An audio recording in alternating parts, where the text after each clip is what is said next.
That's totally the wrong video. That's not right. That's not right. That's not right. Sorry, we're having... Wheels and Heels is a podcast that discusses movies. Totally not the right video. Where am I going? Where are we going?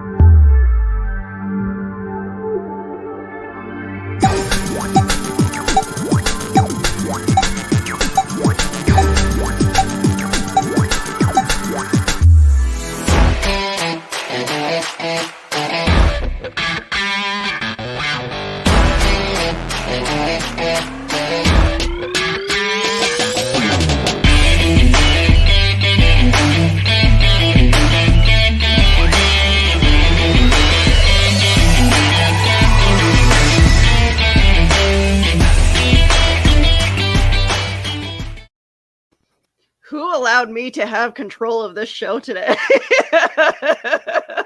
Great. I mean, hey, I'll do you one better. Welcome to Wheels and Heels is Ryan. See, there you go. There's your Y2J. There it is. Y2J. So, welcome to Reels and Heels. Nicole and Brian are out today doing adulting stuff. Adulting. So, hello, Carly. Yeah, Carl. we got a dozen people in here already. I'm loving it. Look at all these comments. They're booming. All K's today. Uh-oh, we're going to have to switch things up a little bit. Gee Willikers. Hey, Carl, good to see you. If you caught that 90s reference, Carl, I hope you did. If you haven't yet, go watch the movie that it's from. You'll understand what I'm saying later. So I figured because I really didn't have any plan on what was going to be the show today, I just figured, hey, let's do an Ask Me Anything. You guys can get to know me a little bit better. Do we really want to know you a little bit better, though? Because I feel that's really creepy. I think I showed my hand at how useless I really am without my co-host. Yeah, you pushed two different buttons before you got to the third and final button, which was the actual intro to this very program. And by the way, if I'm not mistaken, was that intro put together by, was that Jay Bauer art? I believe so, yes. It was Jay Bauer? Okay, yes, so Josh, great intro for that, by the way. And also, if you caught, and I quote earlier today, with John B. Pica, speaking of podcasters, back at the Cereal Box, plug. He was fun, and that intro was put together by Josh Bauer, Jay Bauer as well. If you don't know who this person is, follow him on Instagram at Jay Bauer. He's a lovely individual. His shodo. Do you, how often do you see Josh pipe up on your feed? No, he used to be everywhere, and now he's focusing on other things. But you know what, Josh? We love you. We appreciate what you're doing. Miss you. You got a million things coming down your way, and we could not be any happier. And by the way, I still plug you every Friday on my hashtag Follow Fridays on Twitter. Will, you know a thing or two because you've seen a thing or two. So we still support one another because here at HWS Web TV, we're one crazy, weird, dysfunctional, every idea I've ever had, I regret it 5 minutes later family. And Garrett, I'm looking at you because every time I put an idea in the chat, you always give me a green light, and I always regret it. Always regret it. I hate that. I hate that Garrett is so supportive of me. Why? Anyway, this isn't about me. This is about Willow. So, Willow, you said you have no script. There's no line of dialogue. There's no piece of paper in front of you. There's no visual props that you love to carry around with you each and every day of the week and twice on Sunday, and your husband loves that, I'm sure. This is a fly by the seat of my pants kind of show, my kind of show, because, well, every time I decide to do a planned show, it seems like it doesn't work out in my favor. So it's like, Yeah, it's fair. It's fair, you know, and it's good to be with you, Willow, because you and I haven't been in the same studio for quite some time. I know we did. I know we did the Power Rangers once in a while, but I didn't know that you had I didn't know you had a girlfriend. I have a love interest now. A lot of things have changed. A lot of things have changed in the last several months. You know, we've gone to having some Funko Pops on my bookshelf to tons of them, as you saw by the picture I sent everybody this morning. I bought 3 more last night from our good friends at Seinfeld, aka the greatest sitcom of all time. You know, I got a GF, aka a girlfriend, for those of you who don't know what the GF acronym stands for. I got 3-4 shows I'm hosting every week. I got a new show with Dave Adams. Speaking of HWS Web TV, Dave Adams and I do Geek at Birth, which Willow, I think you've chimed in on once in a blue moon. Yes, I have. And, oh my God, but look at Willow. Enough about me. I mean, I could be selfish and talk about me for the next 90 minutes, but you know, Willow, look what you've been doing. You're killing it with Pillow Talk. You're killing it with Bag of the Cereal Box, which I think John B. Pike and everyone over there just adopted you as their youngest sister, like I did. It's just we're both moving in so many different circles, and it's amazing that I'm still able to do 3 to 4 shows in a week. You just do Willow, you do Pillow Talk when you feel like it, and then you're doing Back of the Cereal Box like every weekend. It's ridiculous. I try to chime in with that. I didn't show it. I wasn't part of the show today because I chose sleep over. I chose sleep over my best friends, known as John B. Pica and Dee Dee and all those other wonderful people, like Kelly Gettner. But I did chime in a little bit in the chat though, so it was a good show. Hey, Grant. Hey, Grant. Speaking of lovely people, what is it, Grant? You're a great creator yourself. What is it? You got Beowulf #2? Is that what's going on? Beowulf #2 coming in through Kickstarter. Kickstarter. I've learned a lot about life through Kickstarter. Have you noticed that? I've noticed that because of people like Brian K. Morris, who, by the way, Brian, I still blame you for the mile-high list of books, or pile of books I have in my closet a mile high. Because of Brian K. Morris, I've learned more and more about all these different Kickstarters by all these different creators. And I got to say, there's a lot of great creators out there. There are so many of them. It's so hard to keep track. Grant Langford is just one of a billion. And we love him to pieces, Grant. We still support you. Don't get me wrong. But you've got Charles Santino. You got Pops Van Zandt. You got Cindy Kep, who just wrapped up Animal Eye. I mean, gosh, Kickstarter does wonders for a person's creativity. I need a credit card just for like supporting people on Kickstarter and buying all their stuff, the merch. People have been asking me, they're like, Ryan, thank you for sharing my link. Feel free to contribute if you can. I'm like, broke college kid, don't know if I have the money for this campaign, but I want to support them. So how do I do this? I'll just keep sharing. Sharing is caring. Sharing is caring. It's very, very true. Bless you. Sharing is caring. Whether you buy something from them or not, if you're sharing their link and you're spreading the word about their projects, you're doing them a favor. So, Kickstarters, we love you guys. There's a million of you out there. If you don't believe me, look at Comic Related Madness Facebook group on Facebook run by Pops Van Zandt. It is insanity. Yep. Anyway, Carl Witzman, what's up, buddy? What are you saying in here? The seat of Willow's pants? Oh, boy. Takes deep. Oh boy, Carl, you and your filthy R-rated jokes.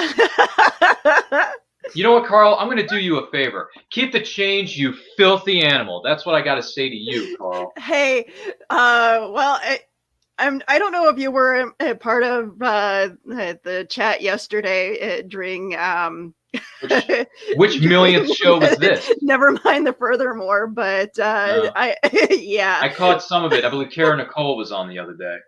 Yes.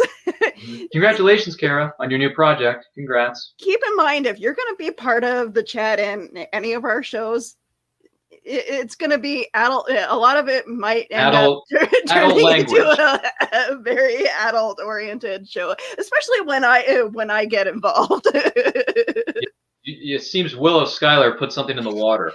I tried calling this the train wreck show for a reason, folks.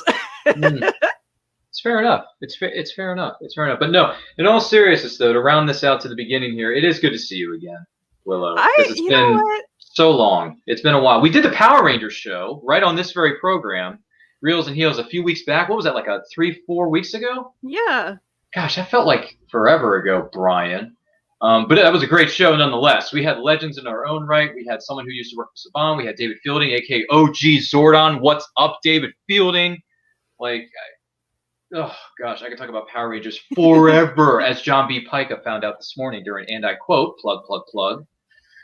So, yeah. By the way. You do a really good show for, and I quote, and... Yeah, it's fun. It's fun. I love it. And John B. Pica, bless the man's heart. I mean, he and I can just jibber jabber for hours. I mean, he and I can jibber jabber for hours, but I think when you get Brian K. Morris on your program, we ran an hour 40 minutes that weekend. So Brian K. Morris, I'm never going to have you on my show ever again because of that. But no, I'm kidding, Brian. Brian, you're always welcome on any of our shows. Why? Because as I point out every single time I punch this in on the internet, you are the Mr. Rogers of the internet, Brian K. Morris. You're the nicest, kindest, most generous fellow I've probably ever met in my life. I mean, Wouldn't you agree, Willow? I mean, Brian K. Morris is one of the nicest people that's ever been created. Absolutely. We're gushing over here. And the fact that he comes with a bow tie also every indicates day that he's quite the gentleman too. So. Every day he's wearing a bow tie. Hashtag bring Cookie home, Brian. What else has Carl got on his mind? Well, okay. Might as well. Boy. There There you go. There's your NC-17 comment of the morning. Or should I say afternoon? Because it's the afternoon here in the Eastern time zone. I don't know what time it is in your neck of the woods, Willow. Oh yeah, it's 1:25. You're gonna want to delete your Google searches at the end of our shows because we're that bad. It's very true. So Willow, since this is an AMA about Willow and not so much about me, because I'm kind of a big deal already on the internet. If the questions do pop in my head, I will ask it. Okay, well, that's fair. So let me ask you this, Willow. Have you added anything new to your collection within the past few weeks that we should know about? Anything, whether it's posters, whether it's action figures, whether it's board games, stuff like that? Joe came home with the Lego Ecto 1 and Ghostbusters! Yay! Yeah. So that's our new addition to the Lego family. Awesome. That's cool. I can respect that. And nothing as far as I haven't bought anything really because I haven't really left the house except to go to work. Is that because your area is still under a bit of lockdown? Is that true? Kinda, yeah. We're actually starting to open up a little bit more now. Patios are starting to open up again today, actually. So, so tomorrow when I go to work, I'll be able to see my customers on the patio. Oh, you'll be able to. Okay, all right. So things are a little bit slowly but surely starting to ease up. Yeah. A little bit. Okay. Well, that's good because what we want is for everybody to get. Not to be on a soapbox, but if you're willing, get vaccinated. Let's reopen the earth. Let's get back to normalcy because not to toot anyone's horn here, but we're sort of kind of doing okay here in the States. I hear in Canada it's a bit troublesome. In certain areas of Canada. I go for my second shot on Monday, and you got your second dose this week. I'm mixing goodness. And matching. I got my Pfizer last month, and on Monday I'm going in for Moderna. How? They want to mix and match with your doses? How is that even possible? I thought you were strictly supposed to get 2 Pfizers or 2 Modernas. My country decided to do a mix and match kind of thing. Mix and match the coffees. Yeah. So. Well, I really hope that your second dose goes well and that you're not in a coma because when you mix 2 different ingredients together, especially when it comes to vaccines, I don't know if it always ends well. So please stay safe, please. I'm always willing to be the guinea pig for science. Well, we wish you well on your upcoming appointment for your second dose of the vaccine so you can get back to full normalcy within your own life. It looks like Carl has a question for you. Did you watch The Breakfast Club? Well, yeah. Oh, you mean the Breakfast Club from back of the stereo box? Is that what you're talking about, Carl? I think he means the actual movie of The Breakfast Club. Oh, the movie. Okay. If you're talking about The Breakfast Club by John Hughes, yes, I've seen the movie. How many times, Willow? Probably a million. Yes, I've been watching a British therapist analyzing every character on YouTube. My little thought tree is the show. Interesting. I might have to dive into that. I do like The Breakfast Club. It's probably my favorite, if not one of my all-time favorite John Hughes films. It is a great movie. I think it's timeless to a certain degree. Some films just don't like. What John B. Pica brought this up on the show. He says certain films just hold up nicely, and I think Breakfast Club is certainly one of them. Especially considering the fact that you got Gordon Bombay as a as a wrestling jock. You got Rusty Griswold as a brain, aka Brian the Brain, the brain. Then you got Ali Sheedy from Short Circuit as the basket case. You got 16 Candles, what's her name? Molly Ringwald as Claire Standish. And then you got out of nowhere Judd Nelson comes in the door and he's like, "Yeah, I'll be John Bender." I think I'm more of an Ali Sheedy type of character, though. So so in this scenario, if you and I had detention on a Saturday morning from 7 a.m. to 4 p.m., you would be the basket case and I would be the brain. Absolutely. Because Lord knows I am no jock, because I'm not that athletic. And the other thing is, I don't like to think of myself as a criminal, although I do say stuff that's on my mind, but I don't always bring out the worst of it. So I would say I'm more of the brain part of the group. So I would be the Anthony Michael Hall character. See, I could be all bunged up by my parents making me wear these dorky clothes. What would you do with yourself if you weren't making yourself making out a better citizen? Why do you have to insult everybody? I'm being honest, blank. I would expect you to know the difference. Yeah, well, he has a name. Yeah, what's your name? Brian. See? My condolences.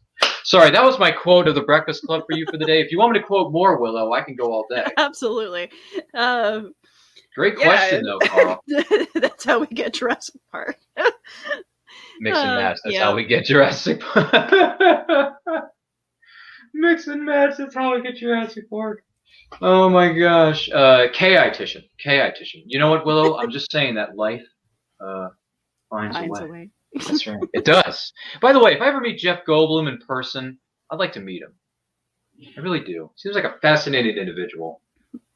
He would be an awesome guy to talk to. He is. I mean, he did that Disney show. Did you see the Disney Plus original series? Like what is it called? Like Around the World with Jeff Goldblum or something? It's really good. Watched it yet, but yeah, I am planning. I know. I'm Willow, you have so much far homework behind to do my TV and other stuff. When I watch a lot of podcasts now, and listen to it, but yeah. Yeah, you really need to watch some of the stuff on Disney Plus. Just saying, there's some good stuff on there, like The Mandalorian, for example. Yes. All right, so how do I keep my cats out of my collectibles? I have a lot of cabinets.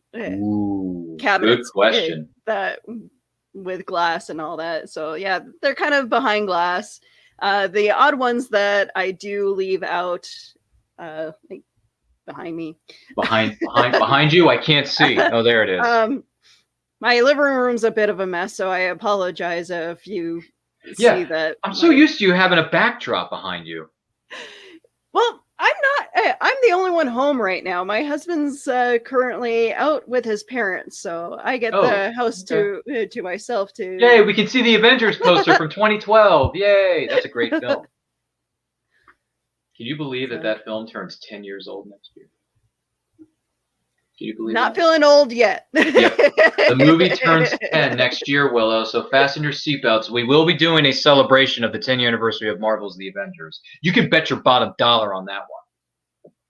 Yeah, it's a great film. Just saying. Not to sound like a Marvel shill, even though I'm not, but still, I digress. Great questions, Carl. I'm loving this. But yeah, no, I don't have my collectibles in bins. I don't think I'm that. I do. With my stuff. I do. I have tons of plastic storage bins with stuff of mine filled with it. Although Joe went on a huge claw machine binge a couple of years ago, and he was just bringing home stuffed animals. So yeah, I have all the stuffed animals that he's won in boxes. And I'm planning on donating them to children's hospitals or something. We'll see what happens. It's commendable. Logan's Run was 45 years ago. Wow. I've never seen Logan's Run, Carl. I'll have to add that to my movie list, which, by the way, that continues to grow every day. So thanks a lot, Brian K. Morris. I blame you. Batman 89 is what, 32? 32 now, yeah. Brian, which, by the way, Brian Wensloff loves to throw stuff in our faces. And he said that Batman 89 turned 32 this week. And I thought to myself, well, I'm already 3/4 of the way through it on VHS and my VCR. I might as well finish it. A few days later, I ended up finishing it. It was sweet. I never get tired of that movie. That's a movie I can endlessly rewatch. Endlessly. Yep. Especially when he rescues Vicky Vale when he crashes through the window. And then Joker's like, where does he get those wonderful toys? And then he says, get in the car. Vicky Vale says, which one? Cue the Danny Elfman theme. Dun, dun, dun, dun, dun, dun. It's like, come on, Willow. You got to get goosebumps when you see that Batmobile. It is a nice Batmobile, but I will always like the 66 one. Oh, you and your 60s Batmobile. It's more sleek and more sexy. sleek. It has a bat phone. It has bat repellent bats, shark repellent bat spray. You know, all that stuff that no one ever cares for or uses. Just saying. I'm sorry, I can't help it. I love the '89 Batmobile. It's my favorite Batmobile. Sue me. But hey, you know, you do you, guys. You do you. Hey, it's cool that in Batman Returns when it turns into the Batboat. Yep, that was a good one. Tries to punch through the ground of the car, pulls the control device that the Penguin's using. All right, now hopefully it'll work. And then it chops the Batmobile into a really skinny car, and it fits through that thick, like that wall scene in that. I was like, oh my gosh, that's crazy. But it's cool though, and yes, I did have that Batmobile that split into the smaller version of it when I was a kid. Remember those little models, Hot Wheels, Matchbox, whatever they were? They were cool. You know what? I loved Adam West as Batman, but yes, Michael Keaton. He definitely. I don't know. Willow. I will say that Michael Keaton is a really good Batman, though. I mean, have you ever told somebody you want to get nuts? Come on, let's get nuts. Have you ever looked at one of your worst enemies and said, "If you ever dance for the devil in the penguin line," and then give them a right hook, you know, as they hit their head into the bell? Did you ever do that? That's fun. It's fun when you unleash. You haven't done it? Oh my gosh, it is so much fun when you punch your enemy in the face after saying, "Excuse me, you ever dance for the devil in the penguin line?" Punches him into a bell. Now, you idiot, you made me. Remember? You dropped me into that bag of chemicals. That wasn't easy to get over. And don't think that I didn't try. Come on, Willow. It's so good. So good. Anyway, let's see here. What else am I missing? Have I missed anything? Gee, I think I'm pretty much all out of speeches. I think. No, I'm not, because I'm a talkative guy. What else? Well, I got, I posted this in the chat earlier, but I bought a bunch of trades this week. That was fun. Oh, yeah. Yeah. Stuff from The Old Guard, God Country, Birthright by Joshua Williamson. The Old Guard, which is a series on Netflix I haven't seen yet, but I'm reading, I'm going to read the graphic novel that it's based off of. What was the other one? How many pop figures do you have now? Or have you lost count? Have I lost count? No, I haven't lost count. Be quiet, you. Anyway, well, let's do a count here. Let me see. 3, 6, 9, 12, 13, 14, 15, 16, 17, 18, 19. 19 plus 6 is 25. I would say, I don't have an exact number, between 35 and 45. 35 and 40, maybe. It's not that much. Compared to other people that we know of, it's not nearly as much. We're looking at you, Brian Wensloff. You got like 500 of those things. What about Dave Adams? What about your Dave Adams? Dave? He told me the other day, Dave Adams looked at me and he's like, I have over 150. I'm like, geez, you're out of your mind. And then who was the other person that we know of? Rosemary Rose. She loves Pops. She has a number of them. By the way, if you're watching this, hi, Rosemary Rose.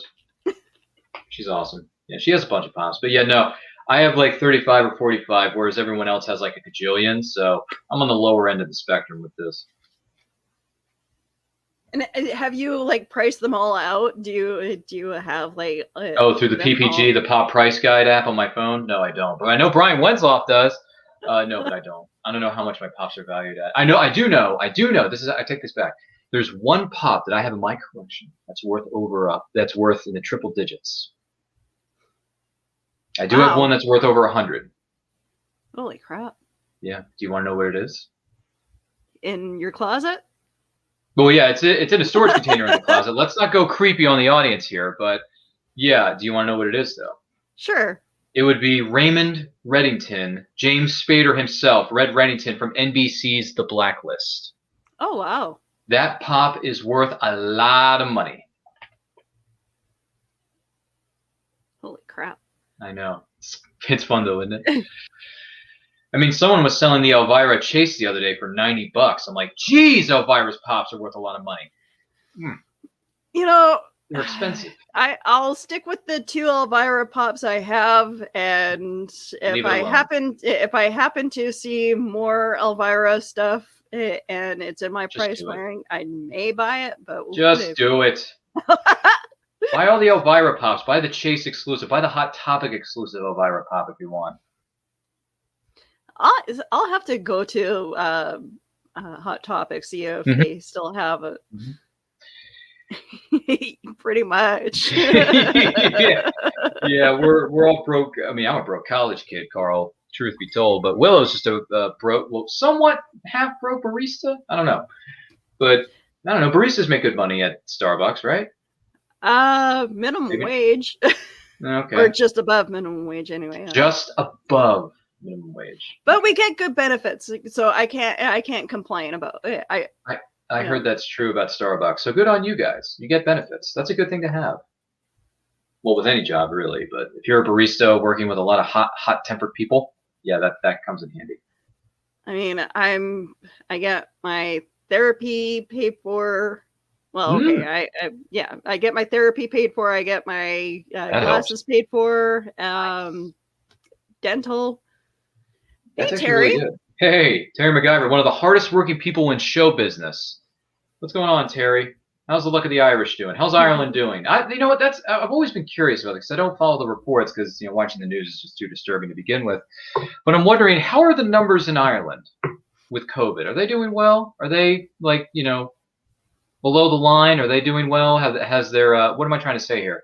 Has a number of people had access to the vaccine? I'm not sure because I know they have different vaccines overseas. So I think AstraZeneca. my prime minister has been sending a bunch of Pfizer out. That's good. The more vaccines we can get out to the world population, the better. That's not to get on a bit of a soapbox. But. Would you need therapy if you didn't work at Starbucks? You guys clearly haven't heard me talk about my family.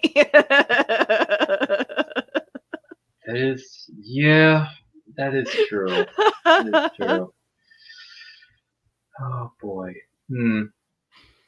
Hey, there's nothing wrong with asking for help. If someone needs therapy, I say go for it because there's nothing wrong with asking for help. And asking for help is not a weakness; it's a sign of strength. So, anyway, enough of this soapbox. Let's just talk geekery stuff. Doesn't someone else have a question or someone's chiming? Carlene is saying something. What are they saying? Star Trek something? Or Star Trek action figures. Couldn't even sell the ones we'd inherited for $10 a pop. More like $1. Well, if you have any TNG loose figures, aka Captain Picard, my favorite captain, let me know. Yeah. Maybe we can talk shop. I know she mentioned something about Funko Pops going the way of the Beanie Babies. Yes. It is true. They are the new Cabbage Patch Kids. So. Funko Pops are. That's what I'm referring to. See, okay, being a therapist, you guys must need therapy by the end of some of these sessions. Maybe that's why all the sessions are always 50 minutes because the last 10 minutes they use is like, can you believe how crazy that guy was? Sorry, that was a cruel joke. No.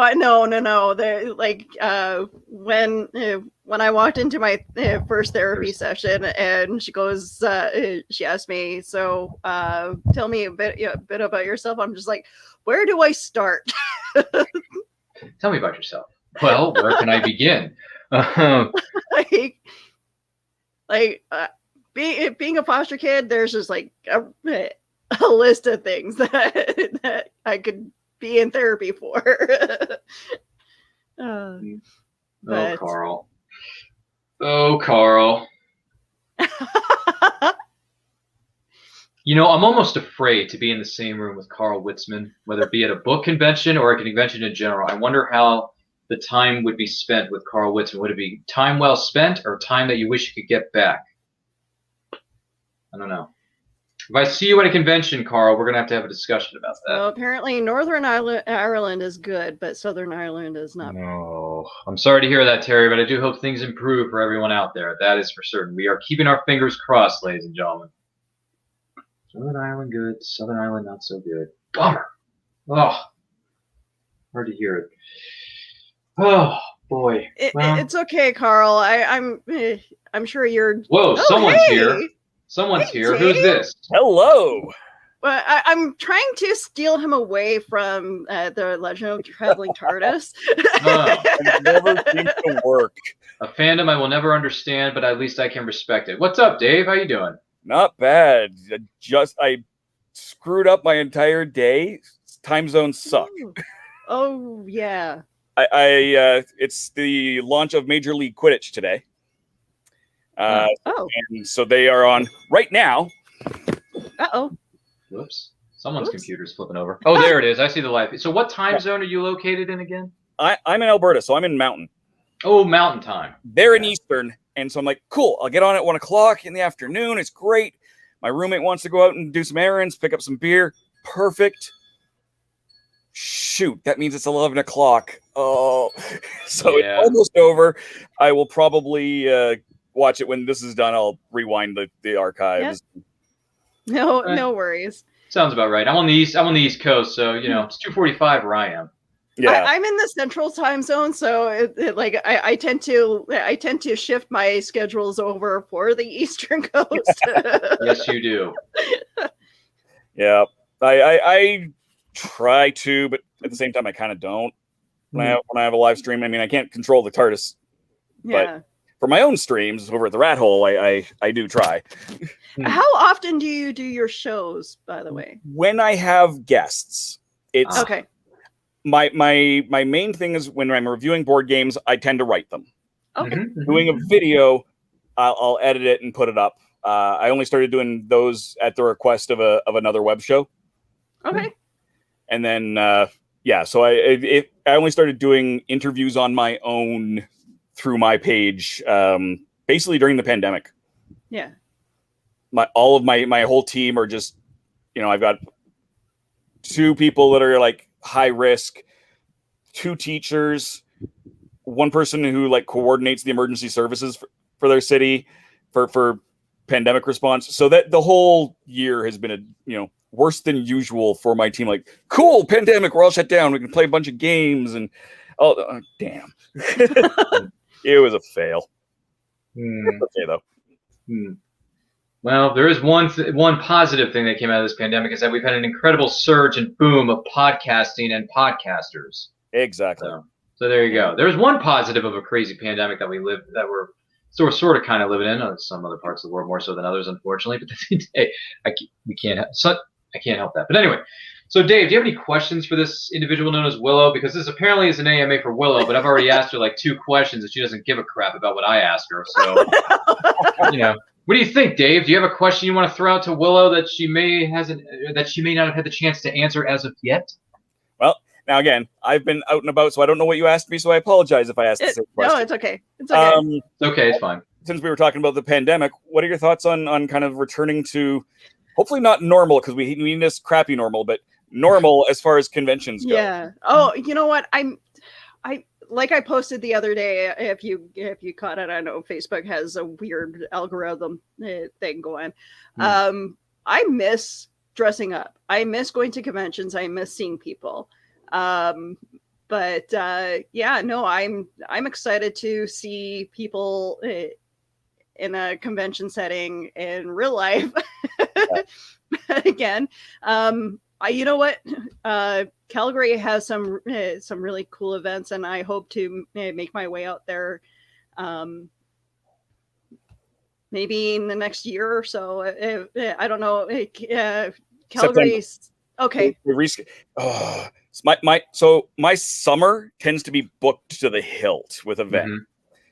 All of my summer has now been crunched into September. I'm like double and triple booked on opposite ends of the continent. It's like, this is not going to work. They just rescheduled a intentionally downsized Calgary Comics and Entertainment Expo for, I believe it's the 2nd weekend in September. It's the weekend after PAX West. Well, I'm in PAX West, and I was planning to stay in the States because 2 weeks after that is Gen Con in Indianapolis.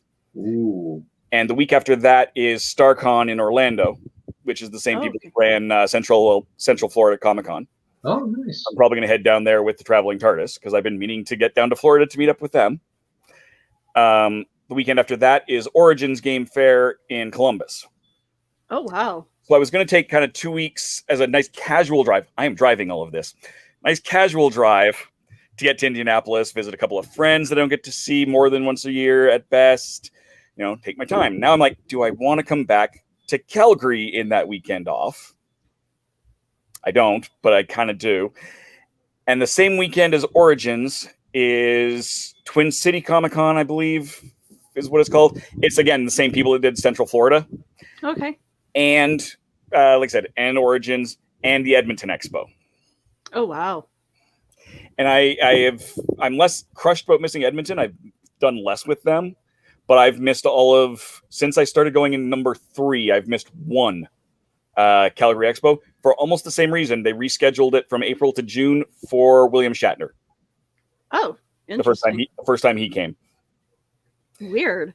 Yeah. OG Captain Kirk still has that kind of stroke, huh? This was a few years back. He's come a couple times since, and they have not had to change anything for him. But they were still in the process of building. Now they've been bought out by Informa. Oh, okay. So the Calgary and Edmonton Expos, and they just left Saskatoon to do their own thing. But they bought R2 because Calgary is I don't know the last active year's numbers, but they were kind of top 10, top 15 in North America as far as attendance. Yeah, a lot of people here in Winnipeg were hoping to have Fan Expo buy our Comic-Con. The people from Montreal Comic-Con bought ours. Okay. Now, so they were supposed to hold it last year in October, but sadly, what we're in. But we'll see if we even get a Comic-Con this year. Yeah. Man. I don't know. This is a bit of a tough one because I do miss conventions like everyone else does. I miss them terribly because we miss seeing our friends, family, cosplaying, of course, because I cosplay myself as Indiana Jones or Clark Kent from Smallville, either one. And of course, with Indiana Jones 5 currently shooting right now, it makes sense for me if I'm going to go to a Comic-Con, hypothetically, if I were going to go tomorrow, it makes sense to dress up as Indy. Plus, Raiders of the Lost Ark just turned a healthy 40 last week, so yeah. With that being said, there's a convention being held in August. I'm on their newsletter, so I get emails about them all the time. They said that they are this close to having advance tickets sold out, and they're saying you better get your tickets fast because we're having the fastest sellout we've ever had in our convention's history, and we've been doing this, 16 years. And I'm like, holy crap! People are dying for a convention in the neck of the woods where I live. So I said to my GF, I said, honey, if you want to go to this thing, you better buy your tickets now because I just got an email saying they're this close to being a sellout, brother. So I told her, here's the link, buy your tickets. So she went ahead, she bought her ticket. She's like, well, what tickets did you get? I said, well, I got 3-day tickets in case I only want to go 2 days, but if I want to switch it up and do another day, I'll have the 3-day ticket just in case. Yeah. So we bought our tickets, and this is the Mid-Atlantic Nostalgia Convention that I've been going to for the last 3 or 4 years in Hunt Valley, Maryland, because Maryland is where I am, Maryland, the land of Mary. Right. Part of the Delmarva Triangle, if you know what I'm saying. So in that neck of the woods, we bought our tickets, and I'm thinking, okay, first convention, hopefully I can do well without my anxiety overtaking me and be like, okay, I can only be here for 5 minutes, gotta go. Oh, I hope I can hang out for a lot more than just 5 minutes. Because the guest lineup is insanity. They got Marley Renfro, who was Janet Leigh's stand-in and Alfred Hitchcock's Psycho. You got Mary Badham, who played Scout in To Kill a Mockingbird with Gregory freaking Peck as Scout. You got the girl who played the secondary problem child in Problem Child 2. Yeah, that girl who's all grown up, who's just got announced yesterday as being in the Hissy for Shizzy. She's going to be in the house. You got Max Caulfield. You got, gosh almighty, like the list goes on and on. Just look up Mid-Atlantic Nostalgia Convention. You'll understand what I'm saying. But yeah, hopefully, oh yes, Mario Hemingway. Mario Hemingway is going to be in the house, a.k.a. Miss Whitfield from Superman 4, The Quest for Peace, a movie I grew up watching as a little itty-bitty little kid. So it's like, gosh, that guest list is insane. So hopefully I can make it without letting my anxiety overtake me, but we'll see. Is that the Superman that we're not supposed to be talking about? That's one of 2 Supermans we're not supposed to talk about, a.k.a. Superman 3 and Superman 4. She was Superman 4, The Quest for Peace. But hey, Willow, I was a young child, okay? I was a young child watching these movies. I didn't know what a good movie and a bad movie was, okay? Throw me a freaking bone. So yeah, Superman 4, The Quest for Peace, Mario Hemingway is going to be there. And as soon as she announced her, I was like, I kind of liked her in Superman 4. Maybe I should rebuy the DVD and have her sign it. Maybe. So we shall see. But that's coming up in late August. So we'll see how that goes. But anyway, if anyone's interested, plug. Mid-Atlantic Nostalgia Convention, Hunt Valley, Maryland. Look it up online. They have a Facebook page. Yay. But yeah, I'm looking forward to going to convention. It's just a matter of, do I feel comfortable enough to actually go to one this year, or do I want to push it and wait till next year when maybe certain other things will be, a little bit more so back to normal? Because we're still in the process of getting everyone vaccinated and figured out. But I'll leave that up to you, because everyone interprets it differently. How do you guys feel about, like, my government has been pushing people to get vaccinated by, like, giving them, like, little gold stars? And man, the incentives we got here in my state, oh my gosh. Like, we're offering people, like, if you get vaccinated, we'll draw your name out, you can win the lottery. We draw your name, you get $40,000 a year for the next, like, 20 years, something like that. We got giveaways going on at my college campus where I'm going right now. We'll put your name in a drawing. If we draw your name, you get some free swagger. Like a scholarship or something. Oh my God. So trust me, here in the state of Maryland, we are diving in to get as many people vaccinated as possible. Granted, we're doing quite well with our numbers. We're doing very well. So that's a positive. So maybe I won't feel as anxious come late August when Mid-Atlantic Nostalgia comes knocking on my door. My GF wants to go meet Patty Sue Martin, who played Nancy Drew a long time ago in a galaxy far, far away in the 70s, because my GF is a diehard fan of Nancy Drew. Like, diehard fan of the original Nancy Drew series. So we'll see. We got our tickets, so at least if I feel like going, I can go now, because I'll get it before they sell out. Oh man, I can't wait to have theaters actually open up. Dave, are the theaters open in your area? Theaters have opened up. Yep. Alberta is a very interesting province. We don't even have stickers for hey, you got vaccinated. We do have a lottery. It was the last minute kind of a thing as a push. We are going to be fully open with 0 restrictions by July 1st. Oh, wow. I'm not sure. We have the worst vaccination rates in the country. Yet they were bitching and whining about it, wanting to have the Calgary Stampede. Yes, that is why. Calgary Stampede is right after that. Ryan is so disgusted by how he has left. Bathroom break. He's like, no, I'm out. Sorry. But that's exactly it. The common consensus is that our premier went, when is the Calgary Stampede? Okay, it starts on the 9th of July. And we're gonna be open by July 1st. And it's the people need it, but this seems like a really bad plan. Things are going surprisingly smoothly. Okay, but that's a scary thing. Actually, one of the backup prizes for the lottery is tickets to the Calgary Stampede. They're drastically lowering attendance. So I mean they're doing some things right. But this is this is the largest outdoor show in the world as the tagline goes. And it's not all outdoors, which is the problem. If I end up going, and I've been once ever, I did not leave the Nashville North Giant Super Tent Bar concert venue because I was taking photos the entire time. Yeah. If I go back, that's probably what will happen again, is I will be stuck at a stage taking photos for a band. Oh, no. And then the next band, and then the next band, and the next band. And I'm fine with that because I love doing that. I love doing photos for wrestling events, for concerts. I miss that. Yeah. Last proper concert I shot was Gord Bamford. He did a series in the fall of drive-in concerts. Okay. And in Lacombe, his hometown, my hometown as well, he did a fly-in concert. Oh, wow. He did it at the Lacombe airport. It was also a drive-in, but a bunch of people flew in.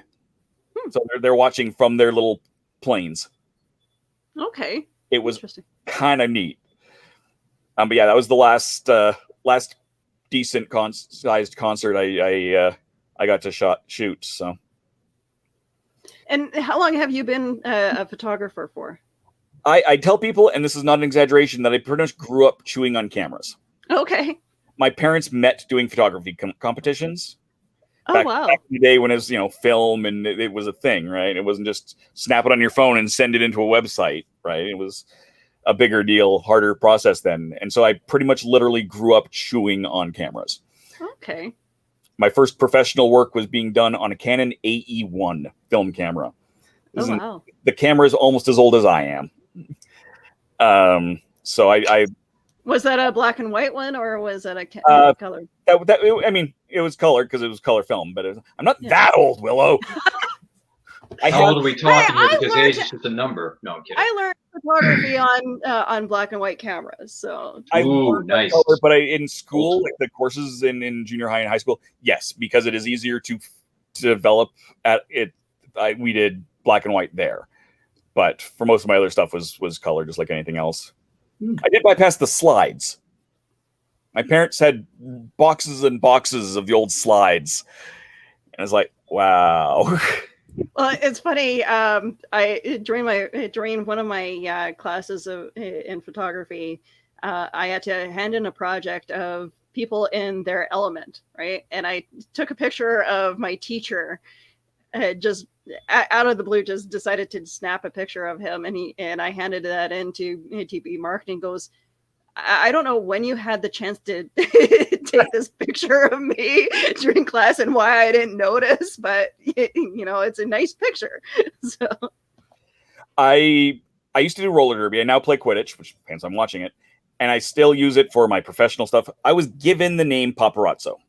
Oh. Just singular, of course, for paparazzi, because I would almost always have my camera. I have a holster style camera bag on my hip, so I always had my camera on my hip. Click, click, click, and I've got an 18-300 lens. I can hit the guy's nose hairs from over there.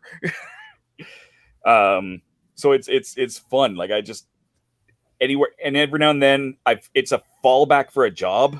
Mm-hmm. Hate doing it as a job. I ran portrait studios for other people, and it killed my creative drive. I wasn't shooting anything.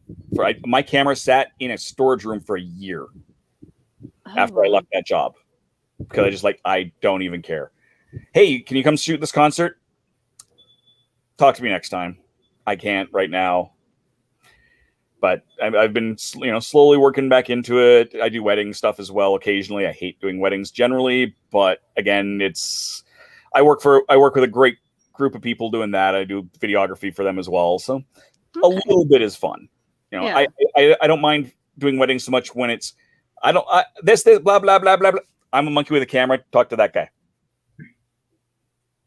When I've got that little extra layer is kind of a nice thing.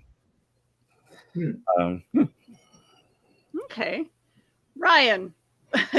Yes, I'm here. Sorry, I had to step out and take what is known as a commercial break in networking terms. So but I'm here now. Okay. What can I help you with, Willow? What's coming up with nerd culture in the next little while?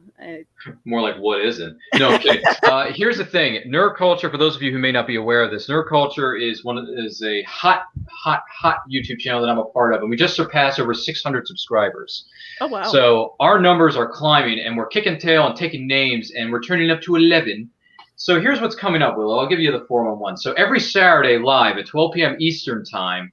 On our YouTube channel is a show called And I Quote, hosted by me, where I introduce you to a special guest. They are from any and all corners of the nerd universe. It could be a writer, they could be a producer, they could be an actor, they could be a comic writer, comic artist, whatever. Anything and anything that's nerdy, we bring them into our lives because we want to help everyone embrace the nerd within themselves. So you got And I Quote that's live every Saturday at 12 p.m. Eastern time. You got the Nerdcast that I do every week, which is an audio podcast that's dropped every week on Anchor and other podcasting apps, where I talk about some of the latest movies I've had a chance to see. Most recently, I passed over 100 episodes of my podcast. So that's kind of a big deal in podcasting land. Thank you, sir.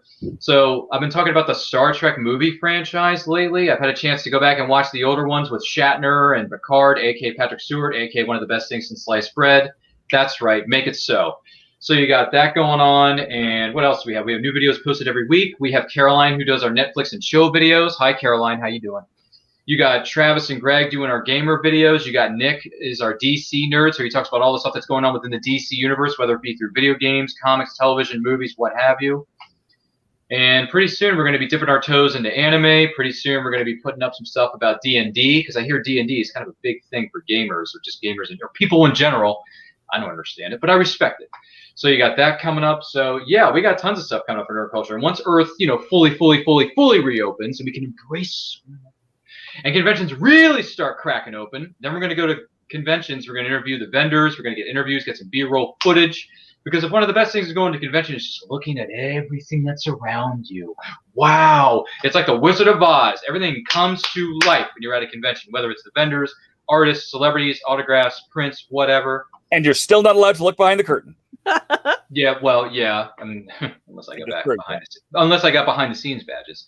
But yeah, we got that coming up. So yeah, there's tons of stuff coming down our way, Willow. We just couldn't be happier because the fact that we started not too long before the pandemic started, we were just this new YouTube channel we were rebranding our YouTube channel, getting ourselves back off the ground again.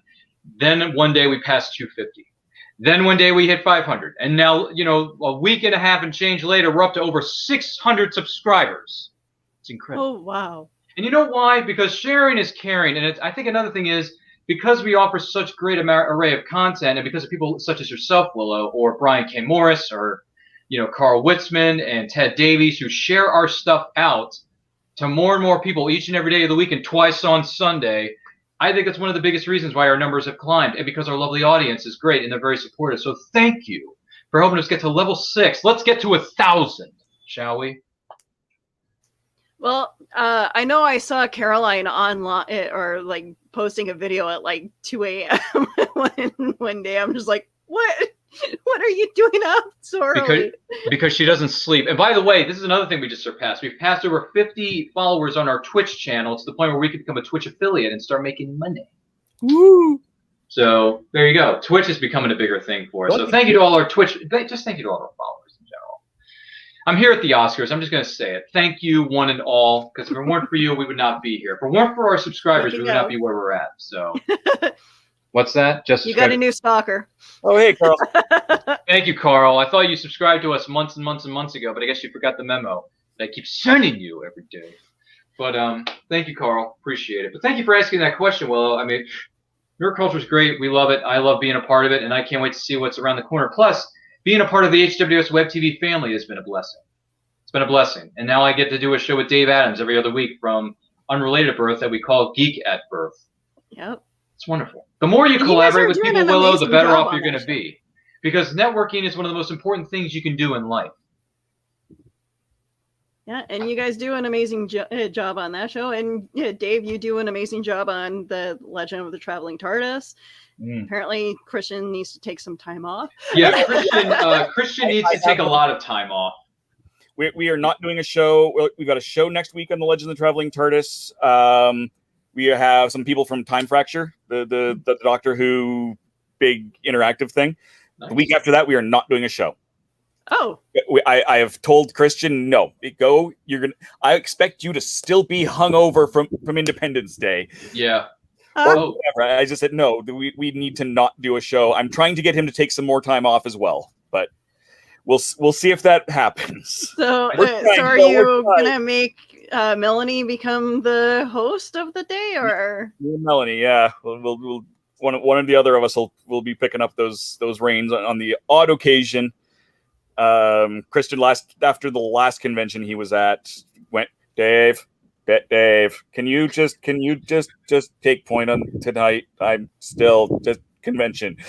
No. David. I have grown from the opposition because we met during through the Spacey Awards. We were both up for the same category, to an occasional panelist, to a more regular panelist, to technically a co-host, and I'm like admin on their page, so I can like post shit to their page. Don't worry about it. It was like a tractor beam. You sucked it right in. Yeah. It's funny you say that because next week is Independence Day weekend, Willow, and guess what? I'm not doing a show next weekend because I had the sense to take that week off because it's a holiday weekend. People need to be out and about with their friends and family, hopefully being safe and vaccinated, and doing their thing. So, hey! Oh, my God. All right, Willow, this is a show. This guy here, this is a show right here. This is the man. Good afternoon and good morning. Hello. Jerome, in the words of Alec Guinness, hello there. How are you, Jerome? It is good to see you, my brother. I miss you. I miss seeing your face. How are you? Fine. But when you work till 3 a.m. in the morning, it's hard to do those evening shows. Yes, it is. Yeah. So, but the good news is, as I said to somebody today, I am getting the day shift coming up in 2.5 weeks. Oh, there you go. I'm moving to a new facility. Oh. Not only got a day shift, it's a new facility, which is a quarter of the drive that I currently do. Nice. So there's that. And the more important thing, though, and you all will appreciate this, it's a pay raise. Mm. And it's a significant pay raise, which has already hit the paycheck. Nice. So what do we? Hey Willow, what do we say to that? Golf clap. Golf clap. Good on you, Jerome. I've seen that movie. Congratulations, man. I'm very happy. We are all happy for you, Jerome. Thank you. Good on you, man. You do you. You're the man. So and this next Saturday on the 3rd of July, I'm going to a convention and I'm going to meet up with Jim Shooter, for those of you who know comic books. And if you don't, and for the audience who doesn't know Jim Shooter, let me give you a brief history. Jim Shooter was former editor-in-chief of Marvel Comics, who brought in people like Frank Miller with the death of Elektra, John Byrne and his great run on Fantastic Four. He started the original Secret Wars. So all that era in the mid-'80s. Jim was also a writer. And at the age of 16, I think it was, or 14, created Pharaoh Lad for the Legion of Superheroes during the 1960s. And was responsible for giving us Bloodshot from Image Comics and all the Image comic ones, including Magnus and Dr. Solar and all that. And, this guy really knows his stuff. I've met him before. He's a fun guy to be around. And I can't wait to see him again. I'm going to try to get an interview. Whoa, hot diggity dog. Congratulations to you, Jerome. That is fan-freaking-tastic. Thank you. Goodness gracious. I wish I could be there with you, but, distance, things, other stuff going on, plus it's a holiday weekend, so, Well, I got to go to work on Sunday, the 4th of July, which on the plus side is because I'm working, I get extra money. That is true. That is true. I'll grant you that. So how is this show going today? It's going great. It was going, it was going good until you showed up, but No, I was kidding. No, I'm kidding. No, the show's been doing great. Go ahead, Will. I didn't mean to cut you off. Go ahead. Answer the gentleman's $2,000 question. I'm glad that you guys came to join me today, because otherwise I probably would have just had to clean my house and I would have had to clean. And we know how much you love to do that, Willow. Oh my gosh, you love cleaning your house. Oh. Listen, I recently did a yard sale at my house. Really? And I've come to the conclusion that my basement looks like a hoarder's house. I got stuff all over the house scattered. It's amazing. I have clean clothes and clean dishes. Oh my goodness. Okay. Well, recently I met with my financial advisor about my retirement funds and everything, and had to dig out all the retirement paperwork for my IRA and all that, which I couldn't find. Oops. No, I found it eventually, but it was one of those where you're throwing everything up, looking, as you're digging through the piles of paper you have. Oh boy. Well, at least the situation was remedied and all that stuff. Can I ask you a question, Jerome? How's the family? How's the missus? How's the little one doing? Let's see. Gwen has now finished 2nd grade. I have to pull up her report card to see how she did. I haven't done that yet, but she's doing pretty good. Oh, here she comes. Hang on a second here. Are we gonna have a cute child alert? Come on. Say hello to Willow, Ryan, and Dave. How are you? Hello. How are you? I'm great. Awesome. Good to see you. Congrats on getting through the 2nd grade. Now you got 3 more years left, and then you'll be free. Oh, wait. No, that's not true. But congrats on 2nd grade, though. Hello. Yeah. All right. Is that it? Are you being shy today? I'm actually building a Lego set. Oh, there you go. Fun. That's awesome. My friend say hello to Terry. He's from Ireland. Hello, Terry. Okay. What are you building? Yeah, what Lego are you building? What are you building? Tell them what I'm you're building. building a Lego Friends doggy daycare. Aww. Lego Friends Doggy Daycare. Okay. All right, say goodbye. Goodbye. Have a good one. Enjoy the rest of your day, okay? All right, so anybody who's ever been on a show with me knows that every once in a while Gwen does make a grandiose appearance. Cute kid alert. Yeah, I'm afraid so. No, congrats. Congrats on her getting through the second grade. My niece just graduated elementary school last week. Excellent. Yeah. The wife is at home. She's doing coursework to become a Medicare billing specialist. Oh, wow. Apparently, there's money to be made in that job. So, people are getting old. People are getting sick. Somebody's got to bill them. Make sure the crazy paperwork is correct. Mm-hmm. So she's almost done with that, even though she was supposed to take until the end of December. But as a former nurse, she flew through a number of the courses. So anyway, so I have a question for people. I don't know if this has been covered. Has people been watching Loki? Yep. Okay, I'll let you, Dave, handle that. I was gonna. My answer to that question would be negative, Ghost Rider. The pattern is full. Fair enough. So, Dave, I have a question. Do you think the Time Agency is going to betray Mobius? That's what I'm thinking. That's a good. I don't know if they're going to get a chance. Okay. Is that's the thing, and there's also the big question. Not so much spoiler for those. Just in case, spoiler alert. But this is more theory than spoiler. Mm-hmm. Assuming the big theory is that Kang the Conqueror is the one behind the TV. Yeah, I've heard that one. And it seems pretty legit. Like if you look at the carvings, one of them looks very much like the actor that's going to be playing Kang. Okay. So that, like I said, he might mess things up to the point where the TVA can't screw over Mobius. Okay. Here's my concern is I think we've got that whole Wizard of Oz thing going on, right? Yep. But I think it's a sort of a reversal. I think we've got another Loki variant who's priming these two variants to be the second and third lizard people. Interesting. Because of the way they screwed up WandaVision by not bringing Mephisto in. Okay. I think that's what they're going to do. Okay. Maybe. I mean, there was the theory out of the first episode that was who the devil was in that stained glass window.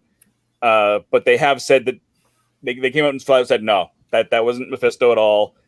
That is meant to indicate Loki. Now, whether it was the same Loki or a different Loki, we don't know. But right. Just that was not a veiled Mephisto reference. No. Yeah, I know. But see, that's the problem is that I think we've got big plans for this variant Loki. And I think he's going to play a huge role in the MCU in phase, what is it, 5? Yeah. We're up to 5 and 6. Yeah. In 4 going into 5. Yeah. We're in the middle of 4 right now. Mm-hmm. But this is definitely setting things up. I mean, WandaVision kind of had to establish a few things. Mm-hmm. But this is really introducing all of that multiverse insanity that, that's coming between Spider-Man and Doctor Strange. And which is how you can also find a way to bring in the X-Men into the X-Men universe into it is the variants. But here's my thought on this is that there was one other I was thinking about is that with all of this, is this how we're going to bring in the Fantastic Four? Because they played with time a lot. Okay.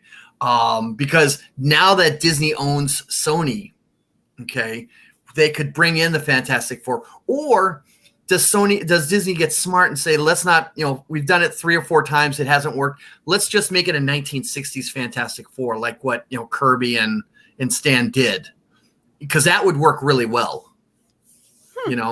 But with Loki, the question becomes, is he going to create Kang? There's a possibility of that happening, but does he move the kid that's going to be Kang and make him, was it Rotet? I think it is first. Something like that. Kang has so many variants in it, and that's the thing. There's I only know of 3 of Kang. Right. I only know of 3. Okay, there's the Pharaoh Rotet or whatever his name is.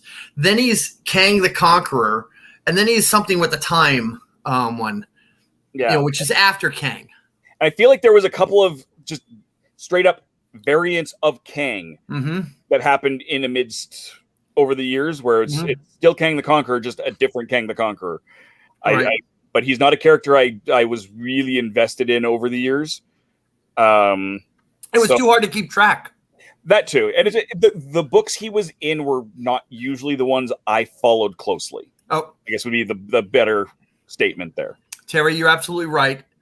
Fox, it's Fox, not Sony. Sony is Spider-Man. Fox is everything is Fantastic Four and the X-Men. Yeah. They're trying. Yeah, they're trying. Very trying. But yeah, and there was one other I was thinking of. Is that with the variants, I want to see somewhere on a computer screen. Okay. I want to see a picture of the Squadron Supreme somewhere. Okay. Because they're on an alternate timeline. But I want to see just sort of like, somebody, get a bunch of actors, dress them up in the costumes. You can have them in the posed, propaganda picture. I don't care. But I want to see a Squadron Supreme picture somewhere that as an Easter egg, But, that's just me. How do you guys feel about Black Widow? Finally being released? More like 10 years too late. I'm gonna respond after these guys do. I am cautiously optimistic. Okay. I mean, they've done so much good stuff. It will be a success. Period. End of sentence. It'll be interesting to see how much they had to reshoot, re-edit, tweak because they had to move it in the order so much. Mm-hmm. And of course, the reason for that was there was a no streaming clause in a couple of the contracts that they had. Really? I didn't know that. That is why they could not have that hybrid release. Wow. They had to renegotiate a bunch of contracts because basically actors make less money. If they have you make X percent of the door, there is no door on a streaming. Well, those contracts are all going to be gone now after this. Oh yeah, they over the last year that will have completely gone. But yeah, no, that was the problem. That was part of the problem with just dropping it into a streaming. It wasn't just want this to be a big deal out in the world. It was we can't do it. Yeah, I think on a whole, I think Black Widow will be a moderate success, not a huge success. I think the problem is the iron is no longer hot. Okay. If they had released it after Endgame, people would have gone crazy for it. But because it took, 2.5 years to release this film after the initial telling people it was coming, people have either forgotten about it or kind of moved on to other things.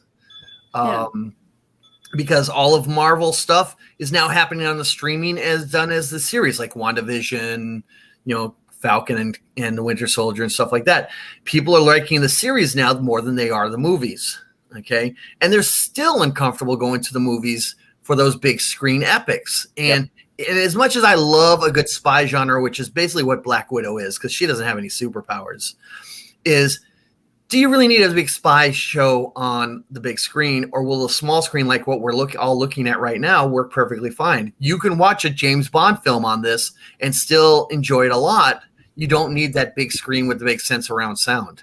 But there's also a big difference between watching, say, Roger Moore and any new Bond. You're looking at old Bond, yeah, that's totally true. You're looking at the new Bond, there's a lot more big explosions. Yeah, but you know what? This is an action movie as much as it is a spy movie. Yeah, no time to die. Sean Connery.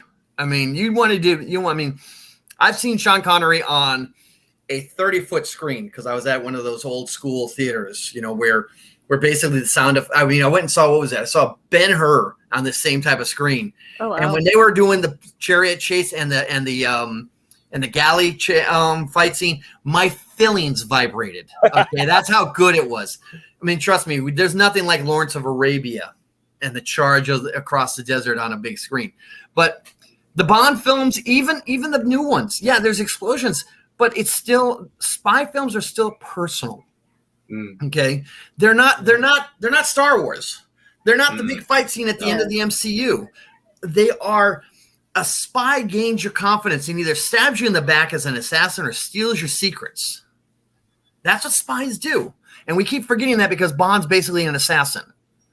Okay. All right. I'm curious. Who's your favorite Bond girl? We'll be here all day with that. That's tough. No. We'll be here all day. I would have to say my favorite has to be Honor Blackman as Pussy Galore. Oh, from Goldfinger. Okay. Okay. She's a strong woman. Okay. I mean, right up to the very end, fought this guy's charms galore, and it's Sean Connery's charms, no less. Okay. But what's funny is if you've ever read the book of Goldfinger, okay, it blatantly comes out that Pussy Galore is a lesbian. Okay. Oh. Right from they make no bones about it in the book. Right out and declare that she's a lesbian. Oh wow. Bond comes up and just lays a small peck on the cheek, and she changes sides. Oh. Okay, I mean that's Bond. Okay, but Honor Blackman took that character in an entirely different direction. She was not gonna be swayed, and even the fact that she did fall for his charms later on. For most of that film, it was don't mess with Pussy Galore, man. She's gonna beat the snot out of you and thoroughly enjoy it. And you got to admire that from back in the 60s, So. Oh, man. I started to read the novel. I made the mistake of starting at the beginning with Casino Royale, and it was... That's a tough book. I gave up after 3 pages of describing her red dress kind of thing. It's like, no, I'm done. I can't. Well, I read Dr. No. Oh. I read Dr. No. Honey Rider. Goldfinger. And what was the other one? Thunderball. It was Thunderball, yeah, because it was an omnibus that I got for omnibus at Barnes and Noble. Ooh, but the Bond, if you read the original Bond stuff from Ian Fleming, you see it's more commando and assassin than actual spy. He's not really stealing data or anything else like real spies do. Okay. What are you doing? Hey, cute kid alert. Yeah, I know. Some people would say that in the grand scheme of things, when it comes to the movie adaptations of these books by Ian Fleming, they said that Timothy Dalton was as closest as the actual James Bond from Ian Fleming as you can get with his 2 films, Living Daylights and License to Kill from the 80s. I would say currently, though, having what I've read, I would have to disagree with that and go with the current Bond. With Daniel Craig. Yeah, Daniel Craig. If you read the books, Bond is a thug who's basically been elevated to eloquence, and he still retains that thuggish issue. Okay, and Daniel Craig in Casino Royale comes across as a thug who's basically been told he has to be eloquent, and he is very uncomfortable with it. And you notice that for the longest time. And even when we get into the later Daniel Craig stuff, he still retains that thug attitude. Well, speaking of Casino Royale, the Daniel Craig version, I might add, that turns a healthy 15 years of age in November this year. Already? Wow. Casino Royale, Willow. Yeah, look it up. It's true. It came out in 2006, November. I was there in the theater. That was a lot of fun. But anyway, I've seen the original, the original 2 Casino Royales. The one which was the Americanized. We know you've been around since the No. I've got it on DVD. The original black and white American version of Casino Royale, where he's not James Bond, he's Jimmy Bond. Jimmy Bond, yeah. And then the Woody Allen, David Niven disaster. Jeez. Speaking of those we're not supposed to be talking about. There are certain elements of properties we're not supposed to be talking about. But to answer your $2 billion question, Willow, how do I feel about Black Widow? First of all, Black Widow's a movie that's 10 years too late. If you were going to make that movie, you should have made it right after the exchange between her and Hawkeye in 2012's Avengers. Speaking of the Avengers, yeah, you and I remember Budapest very differently. Make a movie. I want to see that. I want to see how she became Black Widow, and I want to see how she teamed up with Hawkeye in Budapest. I want to see it. Did we ever get it? No. Are we ever going to get it? Probably not, because this Black Widow movie that's about to come out focuses on events between Civil War and I believe Infinity War. And I'm like, why would I care? Why would I care? But at the same time, I'm still going to see it. I still want to see if this movie's going to be any good, because I do like spy movies. I do like a bit of the look of this film. I like some of the sleek, who doesn't like a sleek outfit? But I want to see how this film's going to go, because even though it's a prequel / whatever, it's a mission amalgam. It should have been a prequel. But we'll see how it goes. I'm going to give the film a fair shake. If I like it, great. If I don't, hey, at least I can still watch her in her supporting performances in Winter Soldier and Avengers. But yeah, this movie for me personally, and I think some people, this is a movie that's 10 years too late. Is this movie going to make money? Absolutely. Is it going to make $1 billion? Probably not. Will it cross over that? No. But it'll make money, but it won't be as big as a lot of people make it out to be, because that movie, because of the pandemic and because like Jerome, you pointed out, the iron isn't as hot as it once was for this movie. It just isn't. I mean, I don't hear people on the street saying, Black Widow, oh my God. No, because you got a million other things in this. And by the way, this is the thing that kind of annoys me about streaming services. There's too much now. Yeah. There's too much. And it overwhelms the public and it overwhelms the audience to the point where they say, well, I got 5 streaming services. What should I watch first? I don't know, because there's just too much content now. It's too much. Yeah. Yeah, but my question is are we going to show up? Is Natasha's husband going to show up? Wait a minute, she was married? Oh. Yes, she was. She was Did married. She ever mention that in other MCU movies? I don't know. I did not see it, but I know from the comics, the Russian version of Captain America is her husband. Okay. And Red Soviet? Is that his name? Red Soviet could be. I don't know. I'm looking at David Harbour's character was in the comics anyway, was her ex-husband? Yeah. But in the movie, he's like her dad or something. Yeah, could be her dad. They may have decided to do that. Yeah. I think they have not said who her dad was. Have they seen her dad? There's a lot of rumors on who will be her dad, and is that going to be one of those in the back pocket and reveal moments? Red Guardian. Yeah, Red Guardian. There we go. Excuse me, Red Guardian. Yeah. Alexei something Shovetov. I can't pronounce Russian. That's David Harbour's character. Yeah. Okay. Well, in the comics, he's a former test pilot / Russian astronaut that basically got the equivalent of the Russian super soldier serum. And right. Okay, let's put it to you this way: every woman. Yeah, we knew about that. Everybody. Between Daredevil and Hawkeye. Because Hawkeye was a player also, and I'm a huge Hawkeye fan. Okay, so. But then we found out later on that Hawkeye was married with three kids. It's like, what? No, he was never in the comics. He's never been married like that. Well, no, but when the reveal came in Age of Ultron, that was just completely out of left field. I'm like, what? Seriously? It was totally out of left field. So weird. Which I think was kind of the point. Yeah, well, yeah. No, I'm not too big on when Marvel does that. I think it's kind of stupid, but whatever. No, I disagree. See, characters endure is not because they are static for the last 50 years. Oh, that's a cool poster. They grow. Well, hello, poster. I got this from. Go ahead, you can take it back, Winnie. I got this on Prime Day. I have some original art from that issue. Which is fascinating to no end. Steve Gerber, but anyway, Gerber, whatever. But yeah, I mean, look, in the Marvel comic universe, there are several characters who are players. Daredevil's a huge player. So is Hawkeye, and then there's a couple of others that. Yeah, we only got Deadpool. Yeah, that is. Yeah, but Deadpool came late to the game. Okay, Deadpool. Okay, I don't know how that's going to work. How is that going to work in the MCU? There's no way that's going to work. Well, Deadpool will play with anybody. Both sides. Yeah, but can they Disneyfy him like they've done with the other Marvel characters? I don't think they can. No, they won't. They won't either. But yes, Tony Stark was also a player, but but as his alcoholism got worse, he stopped playing. So. Well, he's kind of dead now, so Yeah. In the movies, anyway. I know there's a huge argument over Loki and being gender fluid, but do you consider Deadpool gender fluid?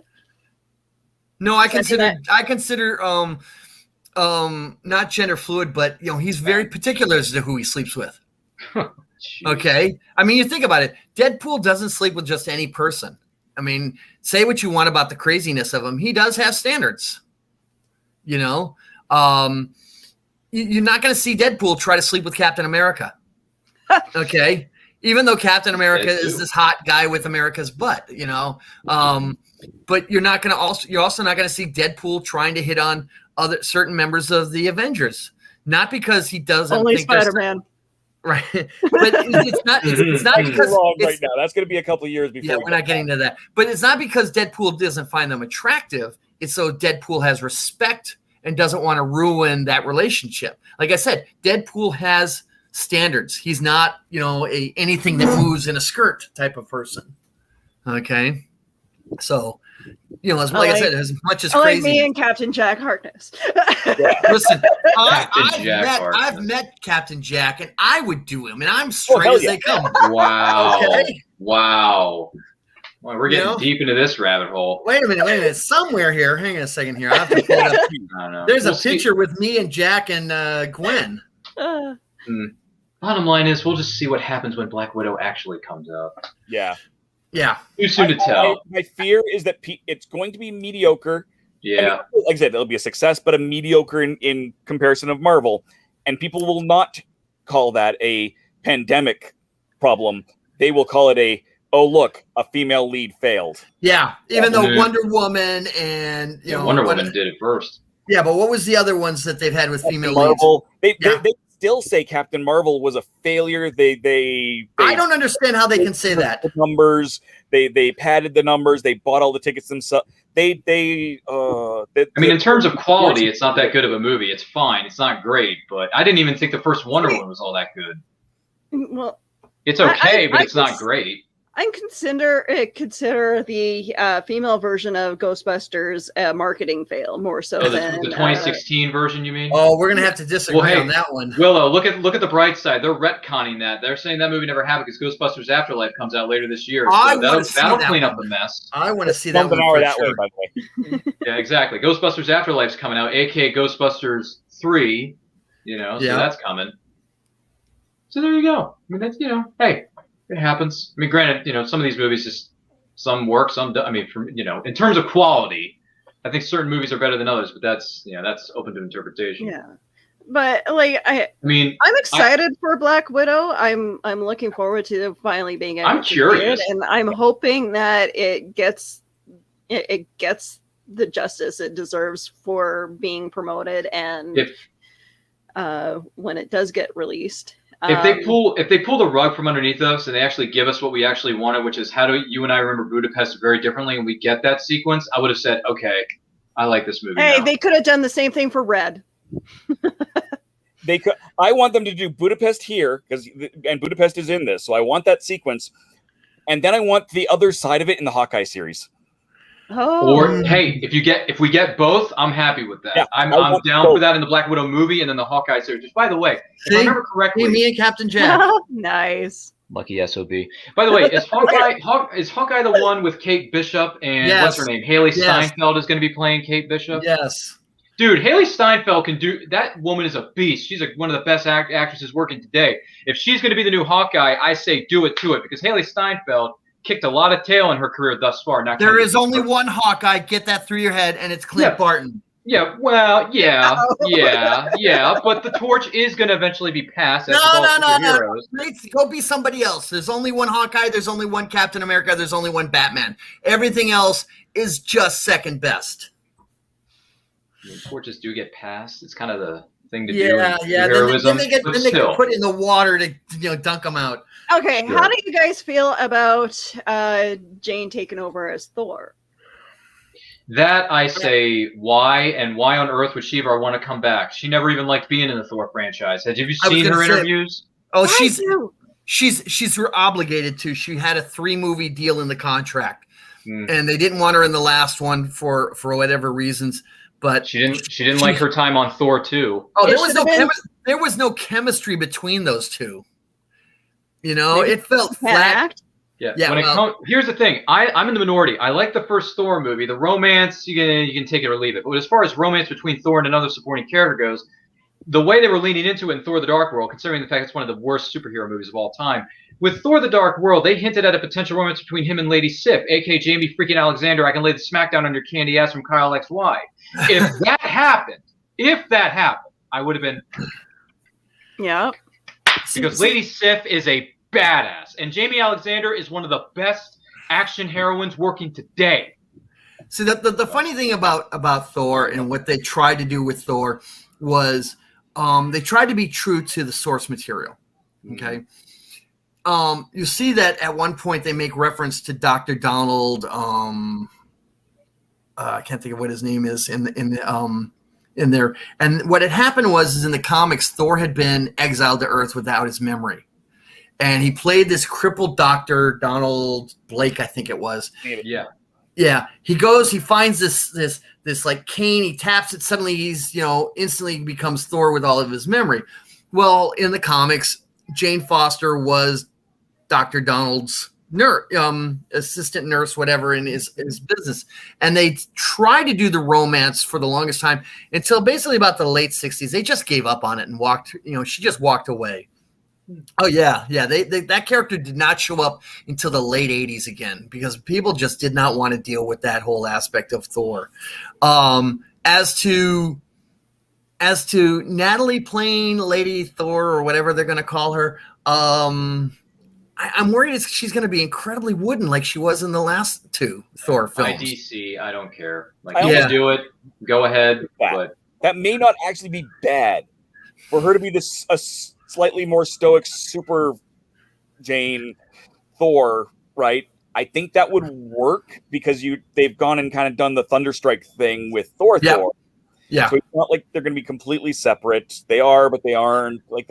I think there's going to be a lot of good stuff in there. Whether it's enough that she changes her opinion and therefore acts better. Are we going to get Beta Ray Bill? Yeah, Beta Ray Bill. There's been talk. I've heard that they had him planned for a cameo somewhere in one of the other movies and cut it last minute. Okay, and here's the other one, and Dave will appreciate this one. Somewhere there's got to be a picture of Thunder Toad. Lost me.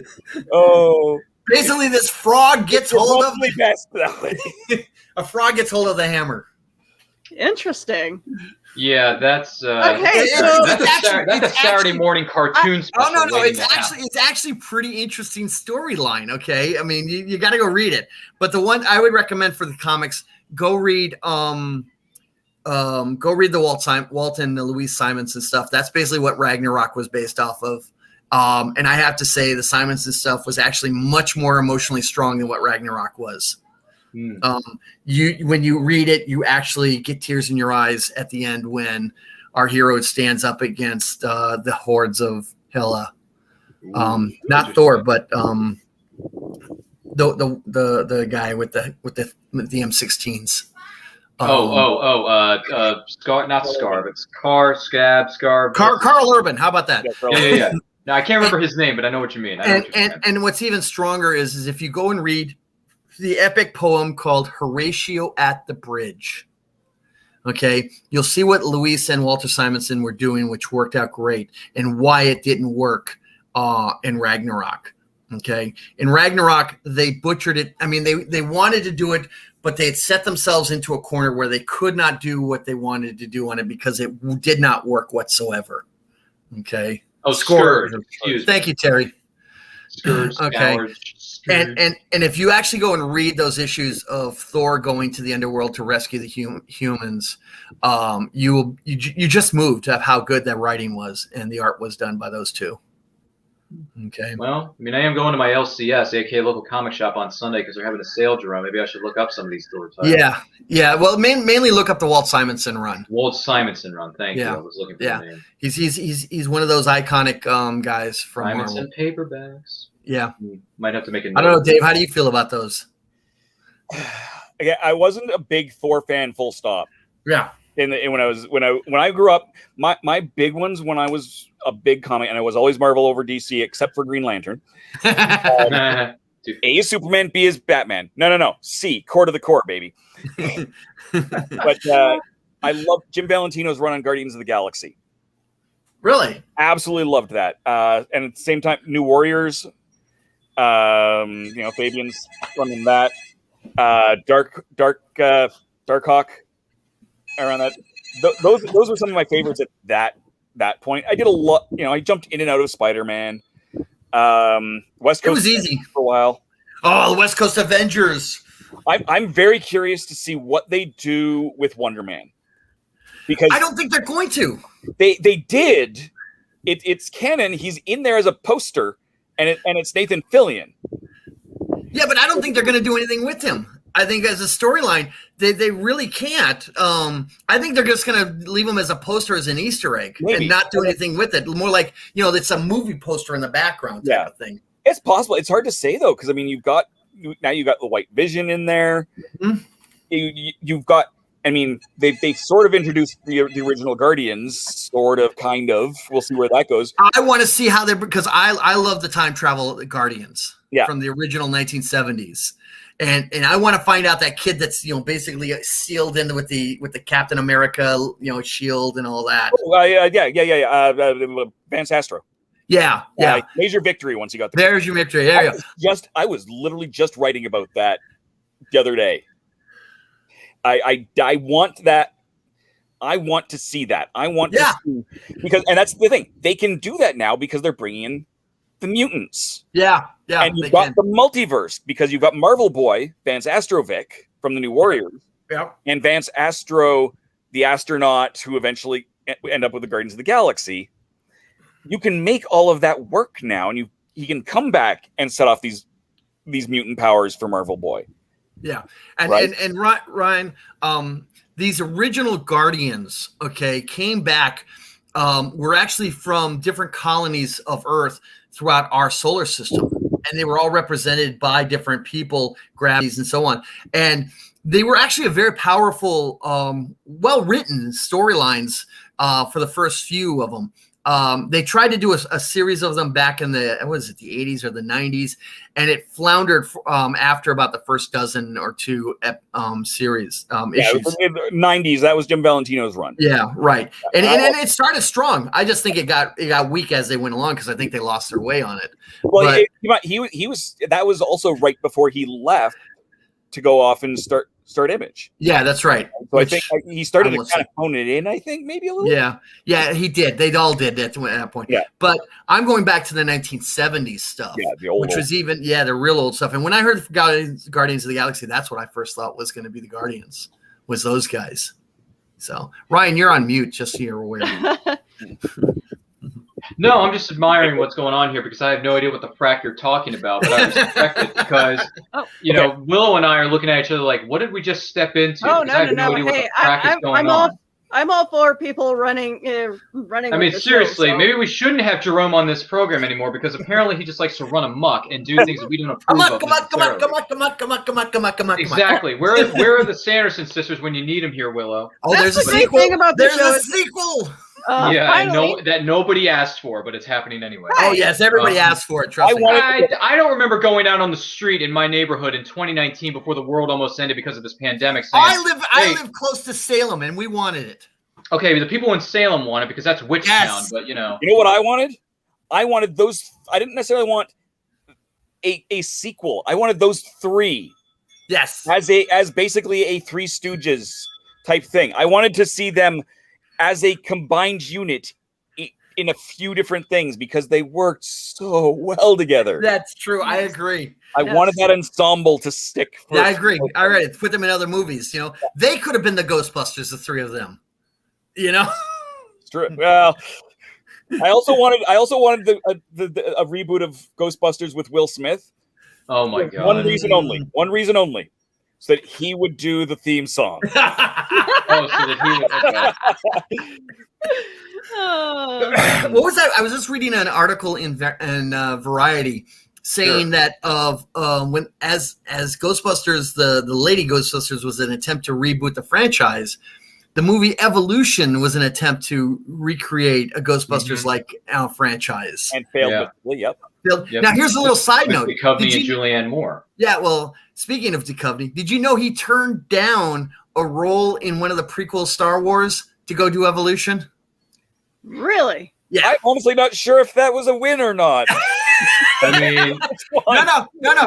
Because if he had stayed in Star Wars, he would have gotten some serious cash. And then you could go do what you want.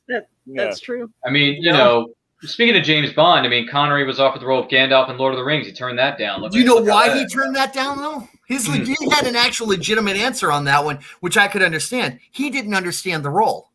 No. Okay, and if you read the books, it's hard to understand some of those characters. And he's an old guy. And why did Christopher Lee take the role of in Lord of the Rings? Granddaughters told him. Granddaughters told him to do it. Oh. Okay. Same reason that Raul Julia took the role of Bison in Street Fighter, because his grandkids like the property. And that's also why Viggo Mortensen took it. His son told him to take it. Ooh, well, the son was smart because Viggo Mortensen was a badass mother effer when those three movies, especially Fellowship of the Ring as Strider. Well, if you look at a lot of the roles, okay, in Star Trek, if you look at Deep Space Nine, okay, this role of Cisco, okay, he was not going to take that role until his wife told him to take the role.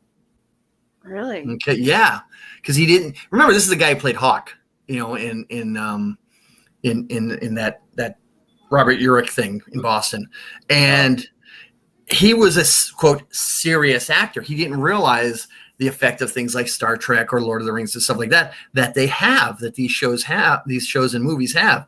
And he took it, and it turned out to be a very big positive role. You know, and this is something a lot of people don't realize is that actors take roles based upon what their family tell them to do sometimes, you know. So, wasn't that true of Anthony Hopkins? He took on the role of Odin in the first Thor because his grandkids were fans of the property. Yeah, I think so too. Because he was retired for the fourth time. Yeah. For the fourth time. Yeah, but if you're Anthony Hopkins, you can retire as many times as you want. Well, I mean, know? look at how many times Sheridan said that she was going to retire, and how many times she came to my look city. at director Steven Soderbergh. He's retired how many times now? Like 5? Yeah. Well, you know, at least before Connery died, he did retire after, you know, League of Extraordinary Gentlemen. You didn't see him after that. Yeah. You know, unfortunately. So, but I mean, underrated, poorly done, but still underrated movies. I enjoyed it. Not compared to the source material but on its own thing, it was not terrible. It was what it I think tried to be. Mm-hmm. It wasn't trying to be a giant franchise. Right. It was trying to be a fun popcorn movie. Yeah.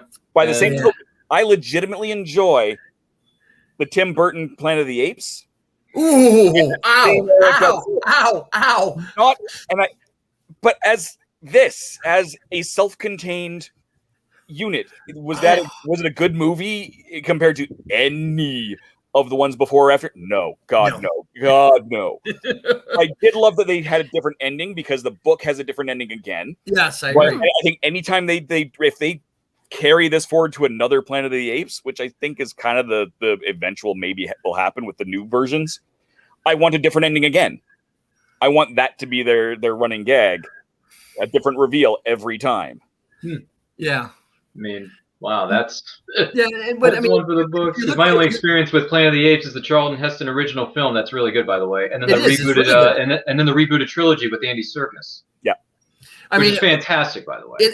In the book, in the original book, basically what you find out is that they're reading the Heston's character in a novel that they found stuck in a bottle floating in the ocean.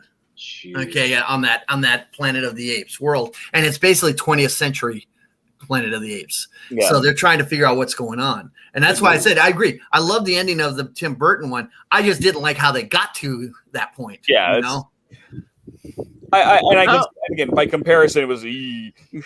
Yeah. Hey, well, Brian, here's where you and I agree on something for once in our lives. I do like Battle LA, but Battleship I haven't seen. I would still watch it, even though considering how terrible everyone says it is. I would still watch it.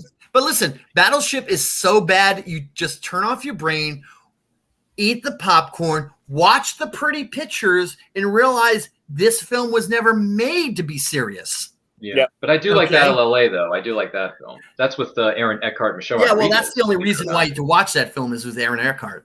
Okay. He's a great actor. Yeah, just because he lays a smackdown on a number of people. That is the true. verbal smackdown he does. He's the reason you watch that film. The rest of it's not worth your time on Battle LA.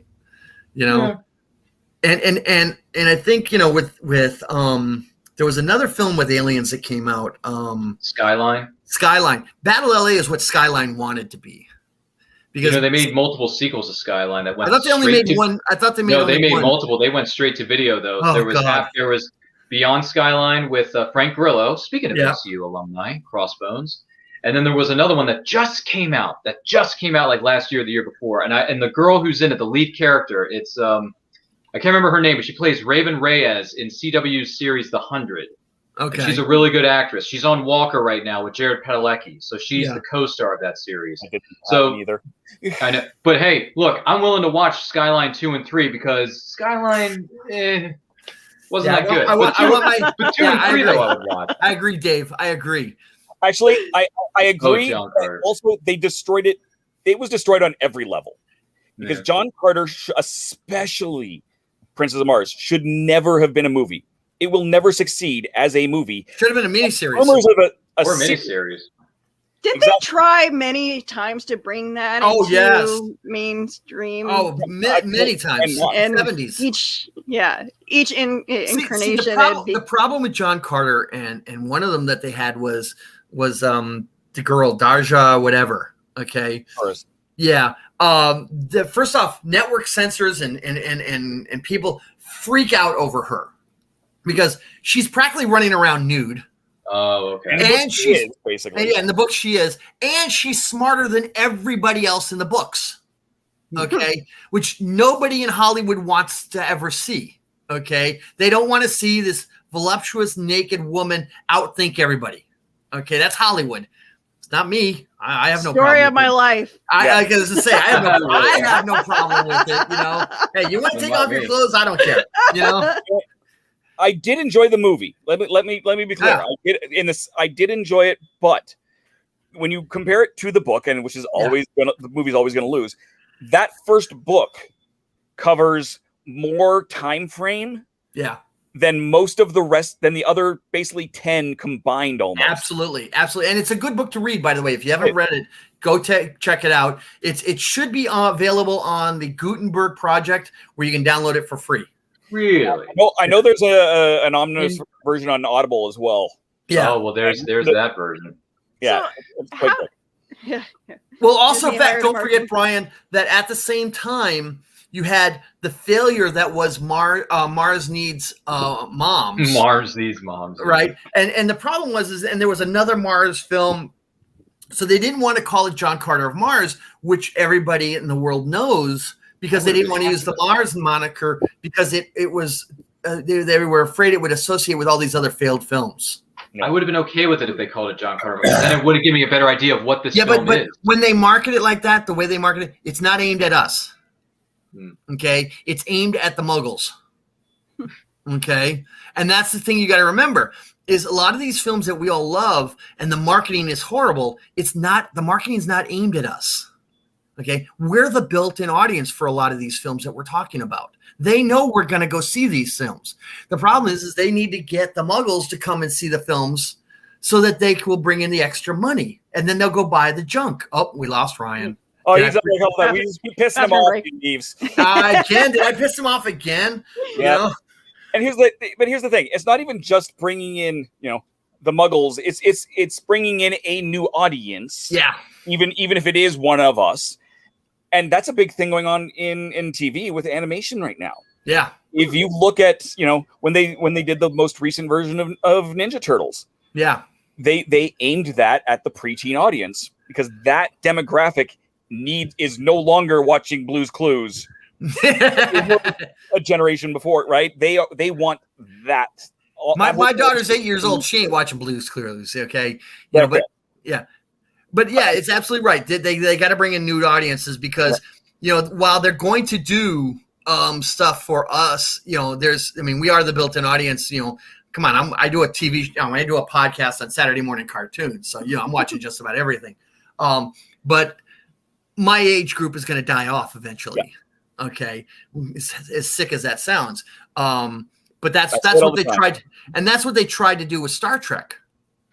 They tried to market it to a new audience. Personally, I don't think it worked, but that's another show itself. Ryan's back. Yay! It's okay. I just had to take a commercial break. I'm good. Yeah, I know. You guys are still going, though, which kind of annoys me. But anyway.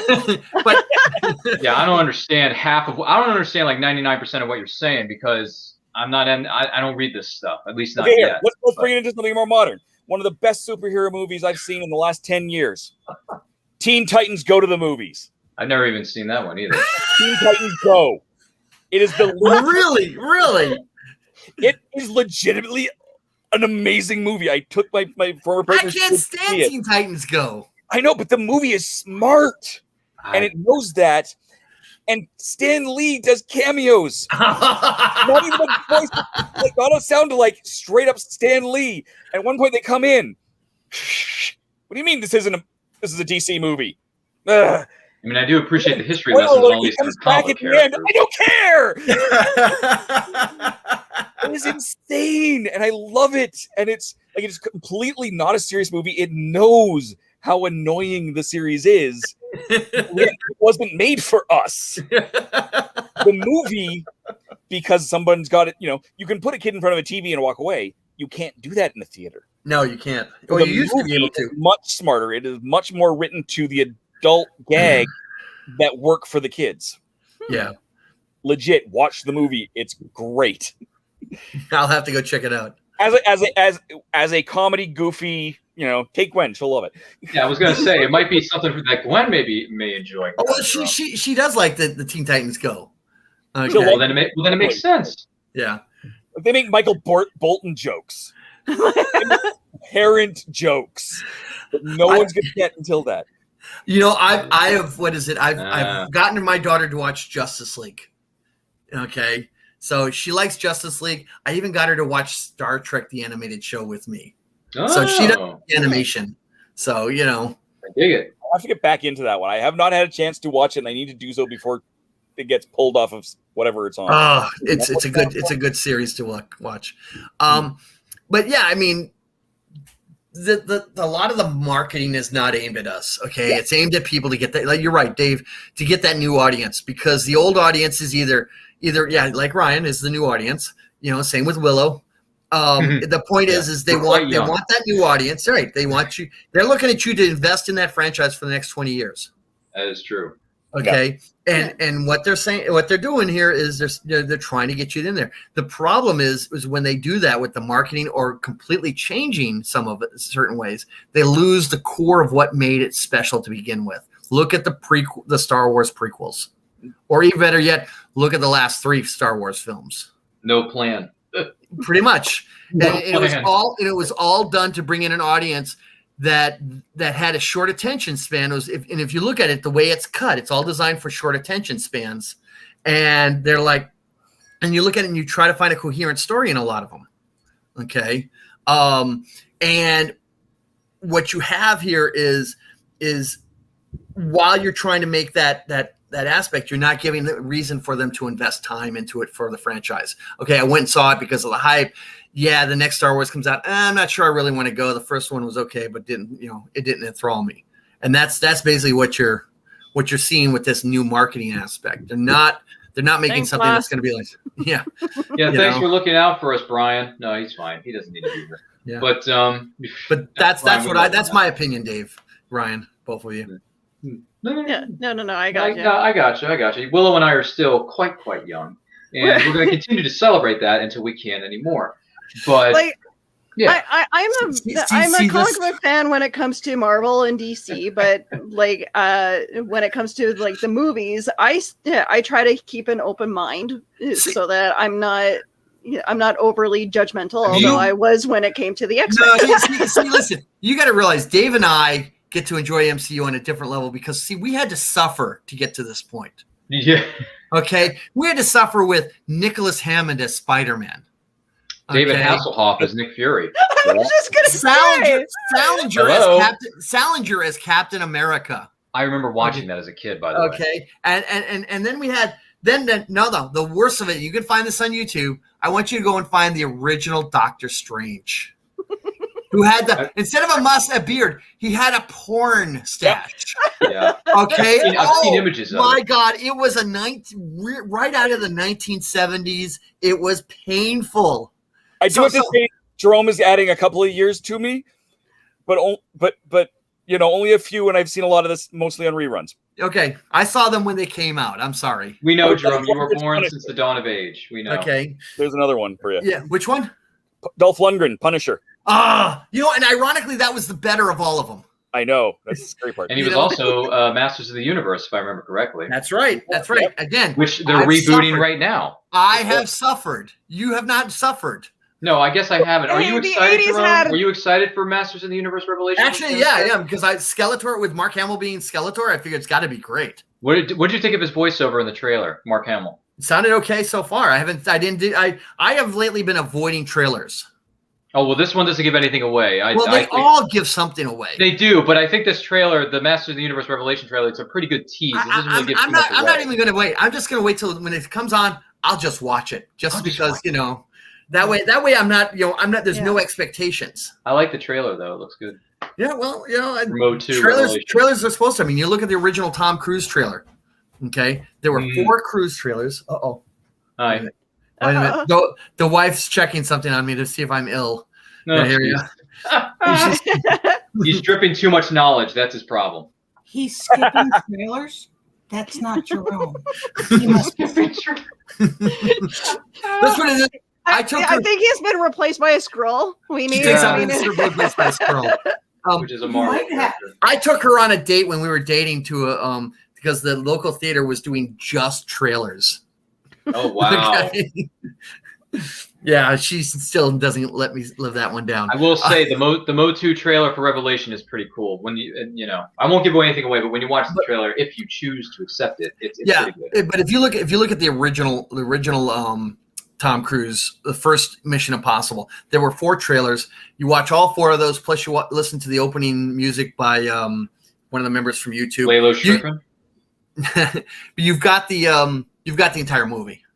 It showed the entire movie. And they just re-released that on Blu-ray for its 25th anniversary. Yeah, you know what? If you want Mission Impossible, go watch the 60s show.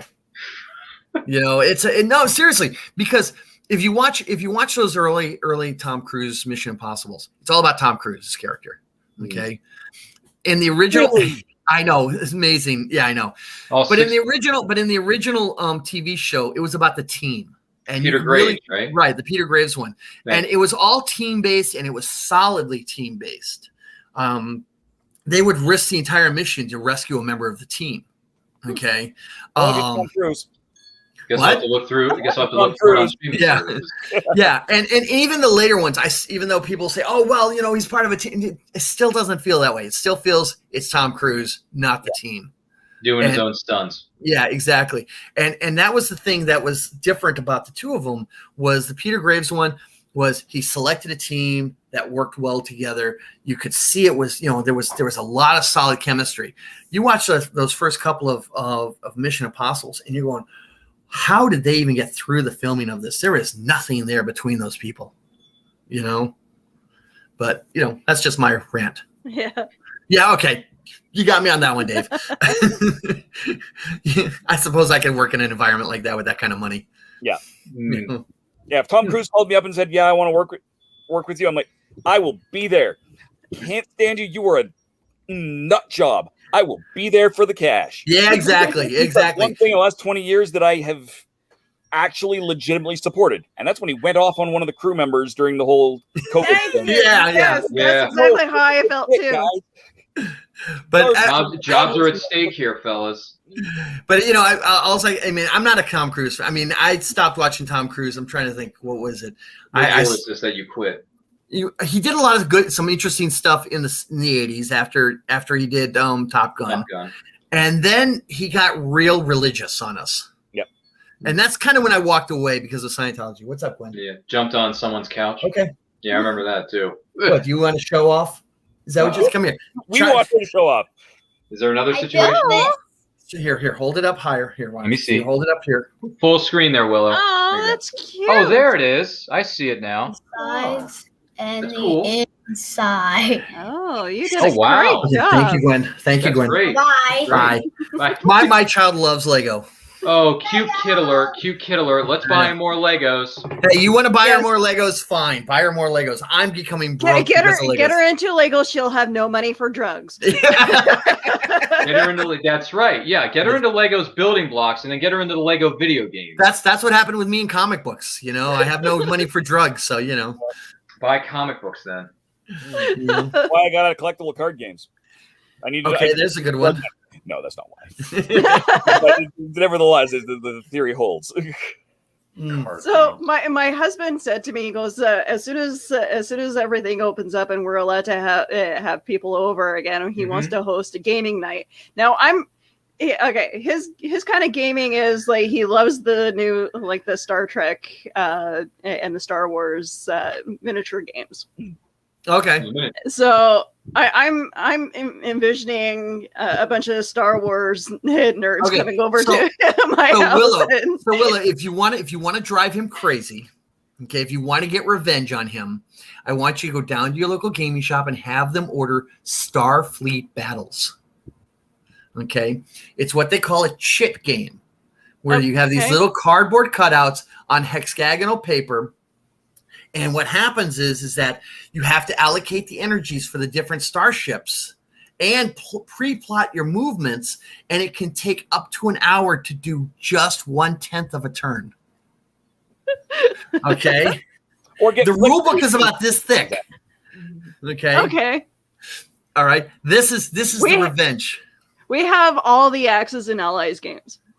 Oh, Axis and Allies. Axis and Allies is basically Risk for World War II. This is a game that basically will cover your floor of your living room. Okay. Interesting. Okay. Sounds about right. You know. So yeah, I've got the original Starfleet Battles back in the day, and I've got something like 10 different volumes, including what they call the Captain's Editions, which is they shrunk down all the rules and cleaned them up so that instead of being 12 volumes, it's only one volume about that thick. Okay. Yeah. See, I do old school. I do old. There you go. See, there you go, Terry. Setting up that game. Yes. Okay. I do a lot of old school games. Starship Troopers, the original Starship Troopers game, which is based on the book, not the movie, because it came out like decades before the movie. There's lots of the old war games, back in those days, which is why they called them chits, because they would cut out these little cardboard things. That will drive your husband crazy. Okay. Forget the little action figures or whatever that you got to paint. These are crazy because if somebody sneezes, the whole game is, all over the place. And in your case, because you have how many cats? We have 7. 7. Yeah. Okay. Oh my God. Willow, 7. I'm the mother of cats. Yes. You are on the way to being crazy cat lady. You have 70 cats. Okay. The cat walks through. There goes the game. You have like D&D, where the cat becomes the game. There you go. Dave, what game have you gotten into during the pandemic? Good question. Whatever I can get played. Seriously, that's the thing is our restrictions have gone like this. Yeah. So it's like this week I can get 2 players in. This week I've got great. I've got a group with Pawn and Pixel. Great, I can go over there and play a 6-player game on like a 10-foot table, so we have distancing. It's whatever I can. One that Jerome might find interesting was Dune. Yes, because they re-released Gale Force 9, I believe it was re-released what was like, I think it was the 1970s version of Dune. Yes, and it still legitimately holds up as a great game now. I've heard of it. I've never played it, but I've always heard people say good things about it. I definitely had a ton of fun. There's a lot, and there he goes again. We're talking old stuff again. It's legitimately, it's a really good game. I've been doing whenever I can, and it's not a pandemic game. TAK. It comes from it's the King Killer Chronicles. Okay. It's the game that world plays, and the great story behind this. It came out from Cheap Ass Games. James Ernest. James Ernest went to Patrick Rothfuss and said, "Hey, can I make this game from your book?" No. But I'd really like. No, there's not enough information in these books. You can't. No, it's not that you can't. It's that nobody can. I didn't put enough in that can be made. No one can make this game. Let me try. Okay, fine. Make the game. Here you go. Oh my God, you made my game. TAK. I have it. I can't. This is the farthest I've been from a TAK board in ages because I have one in my bag almost all the time. It is. I can teach it in 2 minutes. Yep. and it could take you your entire life to master it. Have you ever played Wiz War? No. Okay, so Wiz War, everybody chooses a dungeon, and you choose which way it connects, and then there, of course, pieces that go off the edge to basically wrap around. Okay. So it's whenever, and basically you're trying to kill each other, and as different wizards with different cards, and it takes about 2 minutes to set up, and you can take anywhere from 15 minutes to an hour to play. It's one of those real quick games. Yep. I always recommend it to people who as a good introduction to board gaming. Okay. Now, Willow, you said you had Access and Allies, right? Yes, we do. Okay. How strong is your friendship with people? Because the game I'm going to recommend to you will totally destroy any friendships you have with anybody. And it's called Diplomacy. Huh. Okay. And the game is literally designed for you to stab your friends in the back. And I have lost friends because of that game. Okay. Wow. Yeah. There's that one. There's let's see, what's some of the others that I played from the old school days? There's let's see, Wiz War, we did that. Titan, which is a chit game. We start on at 7:00 on a Saturday night, and by 6 a.m. the next morning we're still playing. Okay. With fantasy, it's a fantasy animal chit game war type of thing. Let's see, what was some of the others that I was playing with these guys? There's Nuke War, which basically is you try to do a nuclear arms race to see who's going to launch first. There is, let's see here. My brother played one called Platoon Leader. That's really old school, back in the 60s and 50s.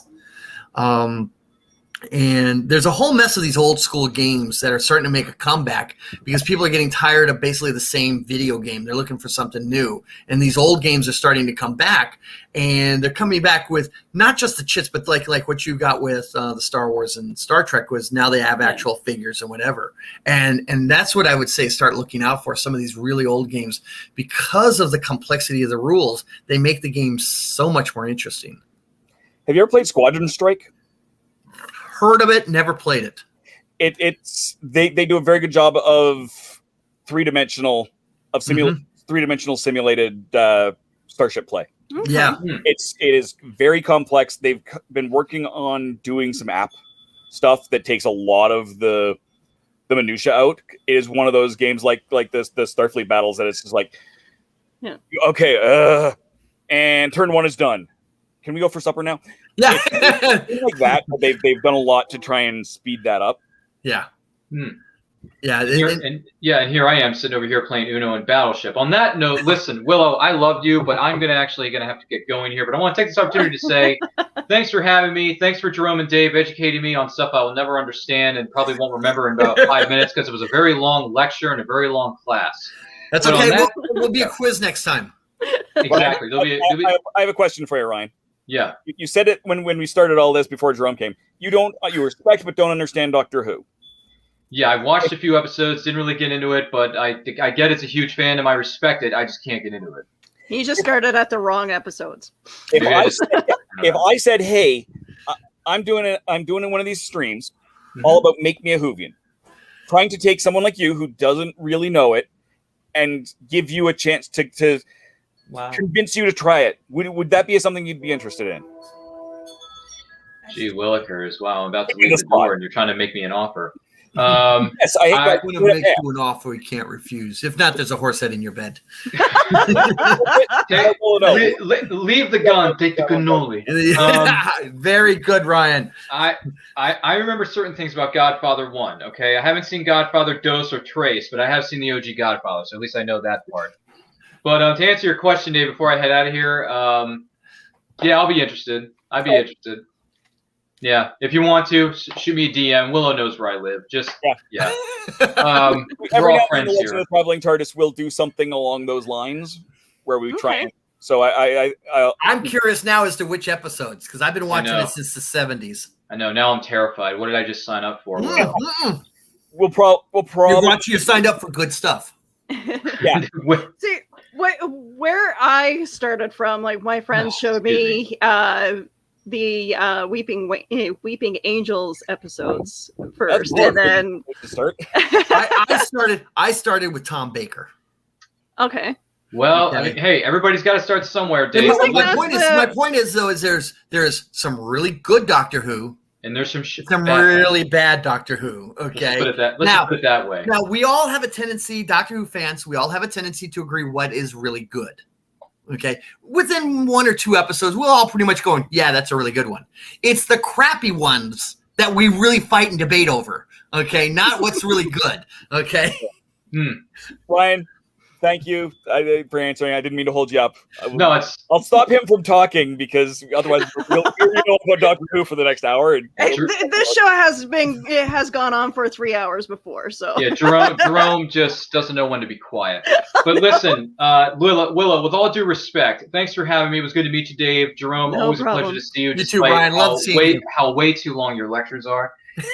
But you can find me and everything that we're doing here on Facebook, Twitter, and Instagram at It's Nerd Culture. Check out our YouTube channel. New videos are posted each and every week. We just passed 600 subscribers, so thank you to all your support. We love you guys. You guys are fantastic. In the meantime, enjoy your weekends. And if I'm going to borrow any reference from a fandom, I'll just leave you with this, Willow. Live long and prosper. I'm out of here. Nanu. Shazbot. Again, saw that when it came on live. The problem with being old is you know everything. Yes. So no, I'm in the middle right now of binging DuckTales, by the way. Oh, the new one? New one. I'm enjoying it. I'm waiting eagerly for the new Darkwing because I'm a huge Darkwing Duck fan. I want to see confirm that as a series or just those couple of episodes. No, as far as I understand, they've actually got it in the works. They've got people writing the series.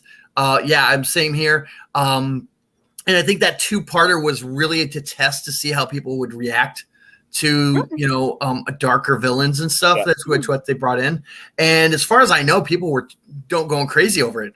My personal favorite villain is Megawatt. So yeah, Megavolt. I found Darkwing Duck, and I loved it. Don't take this as me. I love Darkwing Duck. Was one of the most disappointing marketings. Oh yeah, I've ever, because they were marketing it as a fairly dark, and this is coming out of Gargoyles. Yes. Right? And they were saying, "Hey, Darkwing Duck, it's going to be this. We're doing a prime time."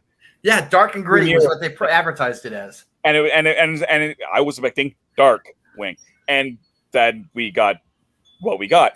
And again, I love it. It's just Mark. This is not what you said it was going to be.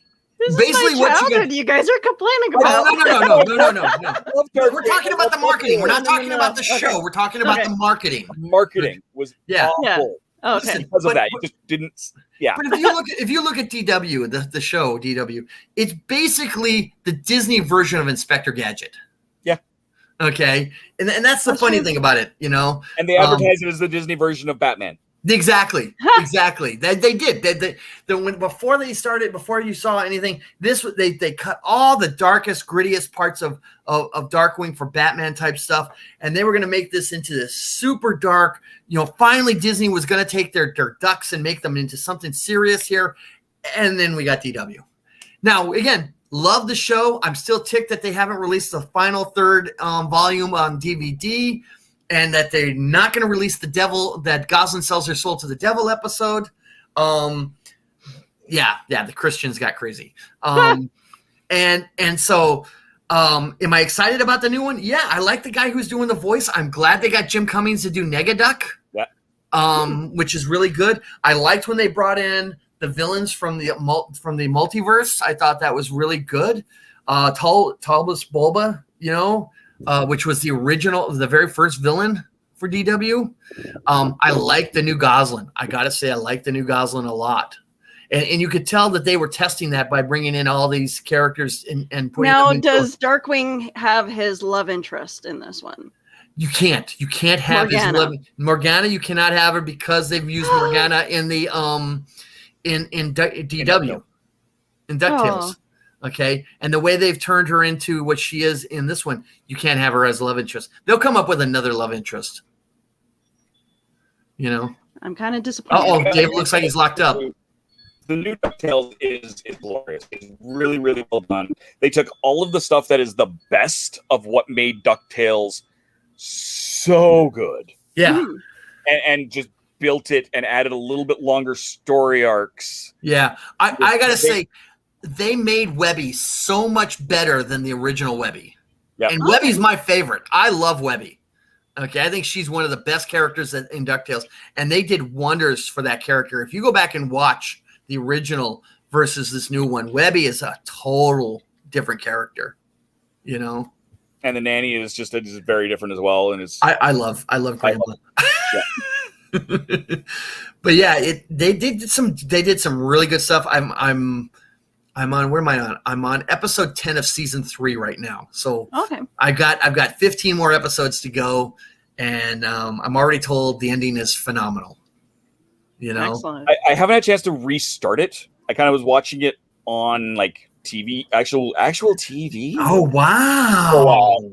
And then just haven't had a chance to get back to it on the Disney Plus. So I don't like.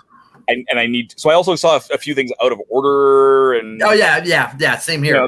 But I loved it, and I really do need to crack into it. The animation is very, very. Again, it's very sharp animation. It's very different than the original series. It's also that same. You know, everyone freaked out. Oh, this animation's horrible. It wasn't done for you. Exactly. Save your neck. Shut up. And what's interesting, which we did on one of our Saturday morning cartoon shows, was I did a thing on Disney shows, and if you listen to the original Disney DuckTales from back in the 1990s and listen to the opening theme to the modern one, word for word the same one. Okay, different artists. It's a different arrangement of music. Yep. And their speed of how they sing it. It's definitely a strong. The new theme is actually a stronger theme. Is not as weak and much more memorable than the original was. Keep in mind, the original is a toe tapper. Yes. Sure. You can't not go woo at the end. But the new one, you can't get out of your room. Crazy because I literally cannot do that. What's funny though is in the new version though, it's an earworm. You cannot, once you watch it a couple of times, you're not getting that song out of your head. I guarantee you. Yeah. My wife's mad at me because we were watching it last night. When we went to bed, she was pissed because she couldn't get the theme song to DuckTales out of her head. You know. So how is David Tennant's voice for the new? Yeah, he lets his Scottish accent go. Oh, fantastic. And I think that's part of why he took it, was just a chance to talk like he normally supposed to talk. You know, instead of being messed with constantly. Yeah, doesn't want to be an American, doesn't want to be from the south of England, you know, whatever, you know, or from Birmingham, whatever. He got to be Scottish. You know, that's kind of like why I was waiting to see and the actress plays Amy Pond. You know, when I want to see her let her Scott. I've seen her and met her, and when she has a thick Scottish accent. You know. By the way, do you know who plays Morgana in DuckTales? I probably did and can't remember now. Dr. Donna. Oh. Wow. Okay. Yeah. I mean, what's fun is go ahead and stop when you watch it. The credits. Okay. Gizmo Duck, Lin-Manuel. Okay, our favorite founding father. Mm-hmm. You know, I mean, when I was like, wow, and you're seeing a lot of big name actors doing a lot of voiceover work for a lot of reasons. A lot of it, like we discussed earlier, Dave, about kids. You know, these actors want to do something that they can show their kids that they did. You know, at the same time, I mean, from the other end of that spectrum is the marketing people and the suits are all going, oh, you know, and you see this when a cartoon TV show moves into the silver screen, they go, oh, well, we have to have someone big name now. Right. It was 20 years ago. It was completely unknown people. Right. Yeah. If you remember back in the days of the 90s of the Batman animation show. Okay, when they brought in the character of Harley, which turned out a surprise hit to people, the animators, the showrunners did not expect Harley to be as popular as she was. The actress who plays her, Arlene Sorkin, thank you, says that doing that character was one of her most favorite acting gigs she'd ever done, and people were like, Why? It's just a voiceover work. You go in, you read for 20, 30 minutes or whatever, and you're done, right? But the point is you're not doing whatever. And she goes, are you kidding? She goes, I show up in my curlers and my fuzzy bunny slippers. Nobody gets to say, I don't have to sit in makeup and hair for hours on end. She goes, I'm in, I'm out. That's it. That's why she likes doing it. No hair and makeup required, and they just said though, however, just don't be in the same room with Mark Hamill when he does it. Oh yeah, because he needs the stage. Everybody sits in the row in front of their microphones. They've got this script in front of them on their their little stand, and they're reading it and doing the voices and nice thing. No, not Mark. Mark's jumping up and down, flailing his arms, really getting into character. They say basically they got to move him about 5 to 10 feet away from everybody because of how much he moves around. So but Mark's voiceover career is surprising, to be honest. But I loved him. Did you see him when he came onto the new Flash series a few years ago? Yes. When he played, what was it, the Trickster, right? He played the original Trickster, and they took photos of him from him playing the Trickster in the 90s. Yes. Yeah. All I wanted from the Crisis on Infinite Earth crossover, and they were like, oh, we need to have we have Bruce Timm. I really wanted him as the Joker, but to be able to, because they're doing all these different actors, and they did the Brendan Routh joke. Yeah. A similar thing with, Trickster just became the Joker type thing, because it would have been just. I'll be honest, I have not seen the Crisis crossovers yet because I am so far behind and I can't get into Arrow. That's my problem. I can't get into Arrow this season. And the last season I've seen nothing of, which is a bit disappointing on my part, but. I've watched most of the first season of Arrow, and to me, it was like, okay, we're just doing a different type of Batman. It gets a little bit more ensemble, and it does a bit of this, but it is, and you do get your Captain Jack in there. Really, I know about that, but I mean, to me, I like the Flash. I've watched the first 2 or 3 seasons. I liked them a lot. I like they were. I mean, I felt like they were faithful to the source material. There wasn't a whole lot. I mean, and I like the 90s version too. Don't get me wrong. I mean, I like that too. But this one felt more comic booky than the others. Supergirl, I've got a serious crush on her. Okay, she did really great on that. Couldn't for some reason get into Legends. If you couldn't get into the first season, come back and try this, like the second season. They changed a lot. Yeah, because my biggest problem was the Hawks. Yeah, they're gone. Oh God, I was ready to kill her. Okay, I was like reach through the But yeah, I thought that was interesting. I have seen that they did do the changes in the characters. But that I liked Black Lightning. I thought there was a lot of potential, but they got bogged down about middle of the first season. They couldn't quite figure out. It felt like they were having trouble focusing where they wanted to go in the first season, in the middle of it. What else has they done in the Arrowverse? Batwoman, which is, I haven't seen any of this season. The first season I liked. This new season, I have not watched it. Right. I've not intentionally not watched it for any reason. Just I've watched it simply because I'm at work, Yeah. And then what I love, and Batwoman is kind of the exception to this in a lot of ways, is that the entirety of the Arrowverse has such reverence for everything that has come before. Yeah. It really shows the most in the Flash, because you've got John Wesley Shipp in there, the original 90s Flash. Yeah. Playing the older Flash. They bring back Amanda Pays as Come on, tell me. Those of us who watched Max Headroom, come on, don't tell me you didn't have a crush on her. Yeah. Like they just so much. One of the best things, and you may have not have seen this one, Jerome. Again, it was one of the crossover bits. The Brandon Routh, who in Legends plays the Atom. Yeah. Well, of course, he played Superman. Yep. So they did this one crossover, and there's always been a joke off screen that Felicity Smoke from Arrow and Kara, Supergirl, they're both blondes with glasses. So they come up and Supergirl says something or other, and wow, those two really do kind of look alike. I don't know. I think she looks a little bit like my cousin. Brandon Rose. Boom. And they're constantly. You're gonna make me spit onto my screen here. Yeah. Bang bang. And I love that. Riverdale's another one that does that sort of thing as well. I've never actually seen Riverdale, and I'll be honest as to why I didn't watch it. Was Riverdale was I grew up from the old school Archie. Yeah. Okay. Archie's not supposed to be dark. Riverdale is what it intended to be. It is dark. It is dark teen schlock. It doesn't try not to be. It leans into the Beverly Hills 90210. Thank you. Oh God, I didn't watch that either. No, it knows that's what it's doing. Okay. But it is one of those beautifully lit shows. Okay. The lighting in that is so vibrant and comic booky. Right. But they take all of these little Easter egg bits from decades of Archie. Yeah. So they have the Black Hood. Yeah. You know the I know the Black Hood. Yeah.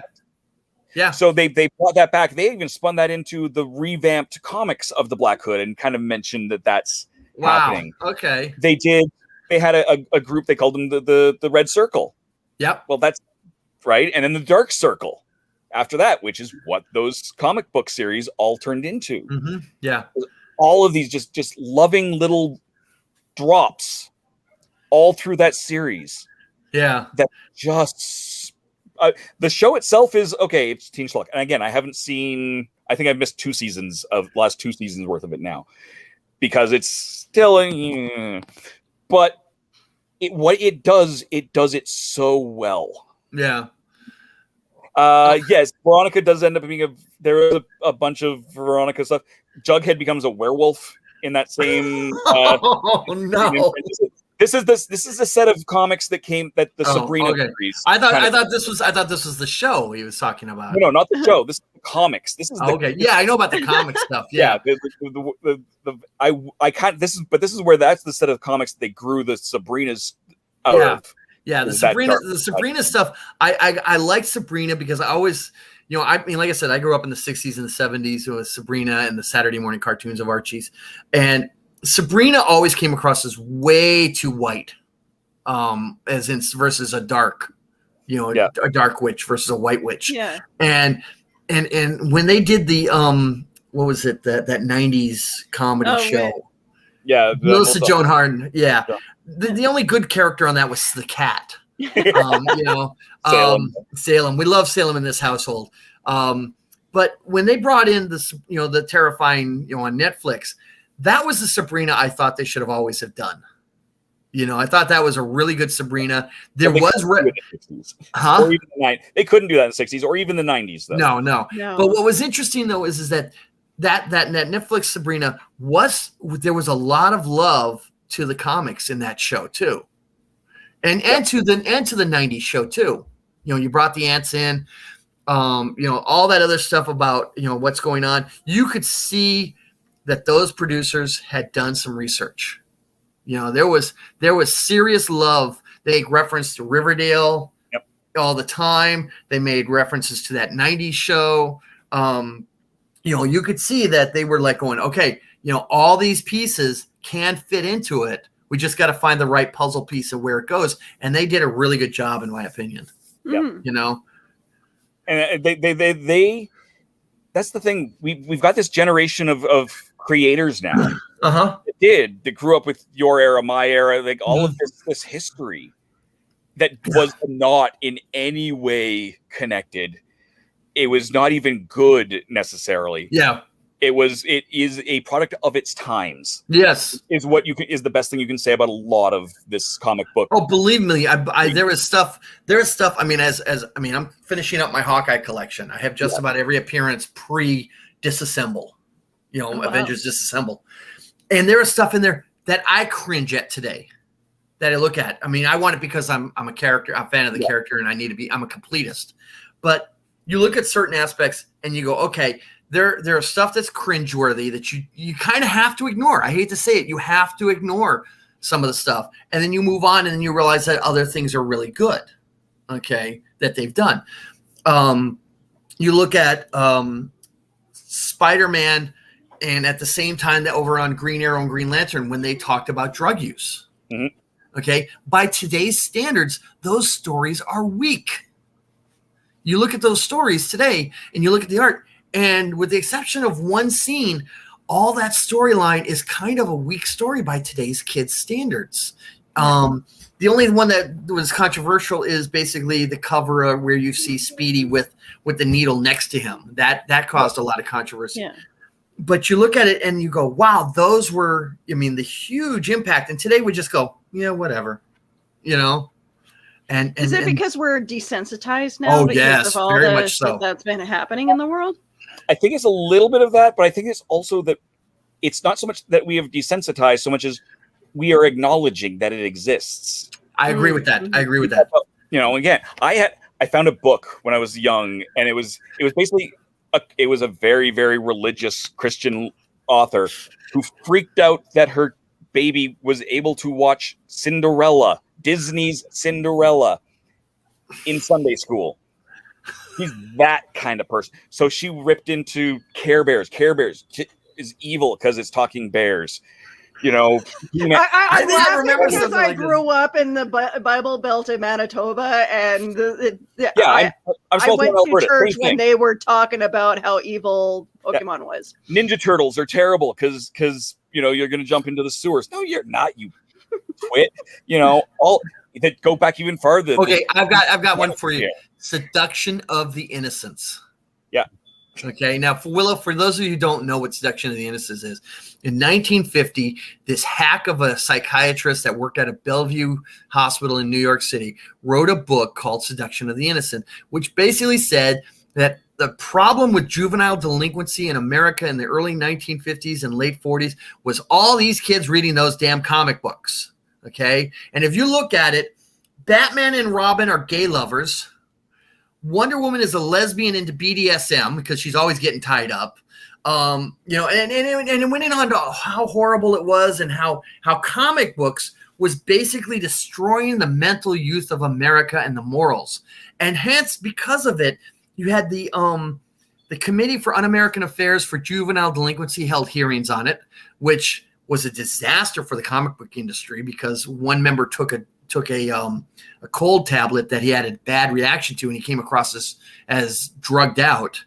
So it was a horrible there, which led us to the Comics Code Authority, which basically gutted comics from mid 1950s until about the mid 70s. Okay, they worked hard. They were still they were, but they were pushing the limits on that, and that's when they in the 80s they started dropping the Comics Authority on certain issues. Okay, but even in the 90s, they were like there was still like very censored with stuff that they but not as bad as it was like in the 60s or the 50s. Oh my God, the 50s! You really want to see edited stuff? You go look at those 1950s books, and they make nothing like what they are today, and you're just horrified by them. Okay, but I will say this about comics. Comics faced up to some of the problems of our society before the society did. Yep. They, in the 1970s, Neil Adams and Denny O'Neill's Green Arrow, Green Lantern faced racism head on. And they didn't pull any punches about it. They faced the Vietnam War and the returning soldiers. There was a lot of aspects of them where they basically said, we're going to talk about society and there's nothing you're going to do to stop us. And they did, and we're better off because of it. Yep. Power Man and Iron Fist kind of delved into that. Oh yeah, absolutely. That was the thing that drove me nuts. And I lost friendships when Iron Fist was coming out over this. They were like, oh, they should have made him an Asian character. Race shouldn't have to do anything. So you should have just made him an Asian character. And I understand where that comes from. His story was a white kid raised in China. Oh yeah. And then from there, he became the white kid in Harlem. Mm-hmm. Right? You couldn't tell those stories by making that specific change to that character. Not at that time either. Change Johnny Storm and Fantastic Four to okay, sure. I don't care. There is no reason you couldn't do that. The new Black Superman, sure, why not? Specifically was a white guy. And it was designed for that purpose, for the stories that they were facing. In the original Heroes for Hire stuff, they were really did that because they wanted to face the racism discussion, you know, and that was the thing. The problem people have today is they put 21st century morals and ethics on stuff back then. And while stuff back then was bad, and I will be the first to admit it, you can't always say, you know, well, I would have done something different when you probably, I guarantee you wouldn't have. Yeah. I know guys today my age, they're like, oh yeah, I would have done something different. I went, no, you wouldn't have, because I grew up with you and I knew what you were like. Yeah. Yeah. Okay. So don't say you're going to be this great, brave person when you weren't back then. Yeah. You know, Pepe Le Pew was not canceled. No. Canceled. He was a two-dimensional character that was just no good. Yeah. And they did try to change him. Yeah. And there was no depth for him to change. Yeah. I mean, come on, they didn't cancel Dr. Seuss, you know? No. They just took books that weren't selling off the shelf. Yeah. Okay, that's called marketing. Yeah. I mean, Dr. Seuss wrote Horton Hears a Who as an apology for some of that original work. Oh, yeah. Lesson. But yeah, exactly. They weren't canceled. They were just garbage books that didn't sell. Yeah, exactly. One of the 5, I think, that they took out, I knew one of them. I knew the If I Ran a Circus one. Mulberry Street. Mulberry Street was the one I think I have Mulberry Street in the house somewhere. Yeah, my parents probably do somewhere in a pile of books. Yeah, but you know what? Nobody remembered those to begin with. So they pulled them. Why? Because they needed the space for the stuff that sells. Yeah. You know, and that's where people don't seem to understand that. That's just it. Like, if they didn't say that they were gonna stop selling them, it wouldn't have had the big when this controversy hit, they had already pulled those books off for over a year. It was Fox. It's those people trying to find those crazy left-wing nut job stories that they can spin. I'm a crazy left-winger. Yeah. Okay. So, I remember there was a thing that, again, thank you, Fox. They found this so fringe Australian something psychologist or something, and they were teaching, and what they meant is they're teaching consent to parents. Hey, you should get used to saying, hey, can I change your diaper? You're not asking a baby who can't respond if you can change their diaper. You're getting used to it because their generation will know it. You're the boomer. Okay, boomer is not an age thing. Okay, boomer is that attitude. Yeah. Right? And yet I still explain that to people. It's like, no, dude, that's that you're doing right here. That's what it is. Yeah. Stop it. Yeah, I mean, at first I took offense, and then I went, okay, I see what's going on, And the funny thing is I have a friend who does that at me, does the okay boomer, and I said, yeah, what's your point, just because I know the friend doing that, and the problem is we have too many people that are not understanding things or willing to understand. They take things way too much at face value instead of digging a little deeper. It is a bit of a generational thing. Mm-hmm. For sure, because I mean, that Zennials. I'm on the old end of that micro generation where I used the dial-up phone and the cell phones. I walked through the early internet. I had all of that, right? That's what I learned to learn. My parents did. Mm-hmm. They don't understand. Even I don't understand. Like I'll work with students every now and then, and they'll say, you hear what they want to do. A friend's daughter is in the 5th grade and wants to do a report on sexual assault. They say, "Oh, this is inappropriate. Grade 5 shouldn't be learning about this." They know because it's happening. Yeah, to them. Or I want to talk about online bullying. Well, this is no. It's a thing that's happening. You can go boop, boop, boop, and I'm talking to a person, where are we? We're Winnipeg, Alberta, and I don't know where Jerome is. Massachusetts. So we're all spread out all over the place. Oh, come on. My show has, my Saturday morning cartoon show is me and people in Florida. Yeah. Same. I'm in Florida. I got people in England, whatever, right? I mean, Terry's talking to us from Ireland. Yeah. You couldn't do that with our parents' generation. I call up, I can FaceTime. My wife's maid of honor was from Perth, Australia. Yeah. Okay, now I can hook up, and we're doing video conference like we're doing right here. Yep. Come on, that's right out of the Jetsons. Yep. And they don't get it. And so as these kids are coming up saying, oh, this is, it's not that, oh, this is bad. Sometimes it's, oh, this is bad. Yeah. But there's also a factor of, this is not the world we want to live in. Yeah. It's not that we can change the world. You have to change the world because you have the power. It's still not the world we want. Yeah. It's like the fight of, because I work in a coffee shop. I work at Starbucks, and there's even in Canada as well as the US, there's an argument of whether or not people in my kind of work deserves $15 an hour. Okay. I'm sorry. We live in a 2-income home. I still cannot buy my house. Mm-hmm. The house is under my husband's parents' name. We pay all the bills as part of an agreement to pay our rent. And I cannot get a mortgage because apparently I don't have enough equity. Before the oil crashed a few years back, right? I was working as an apartment building manager for a few years. The Alberta government got rid of rent protections, basically. Yep.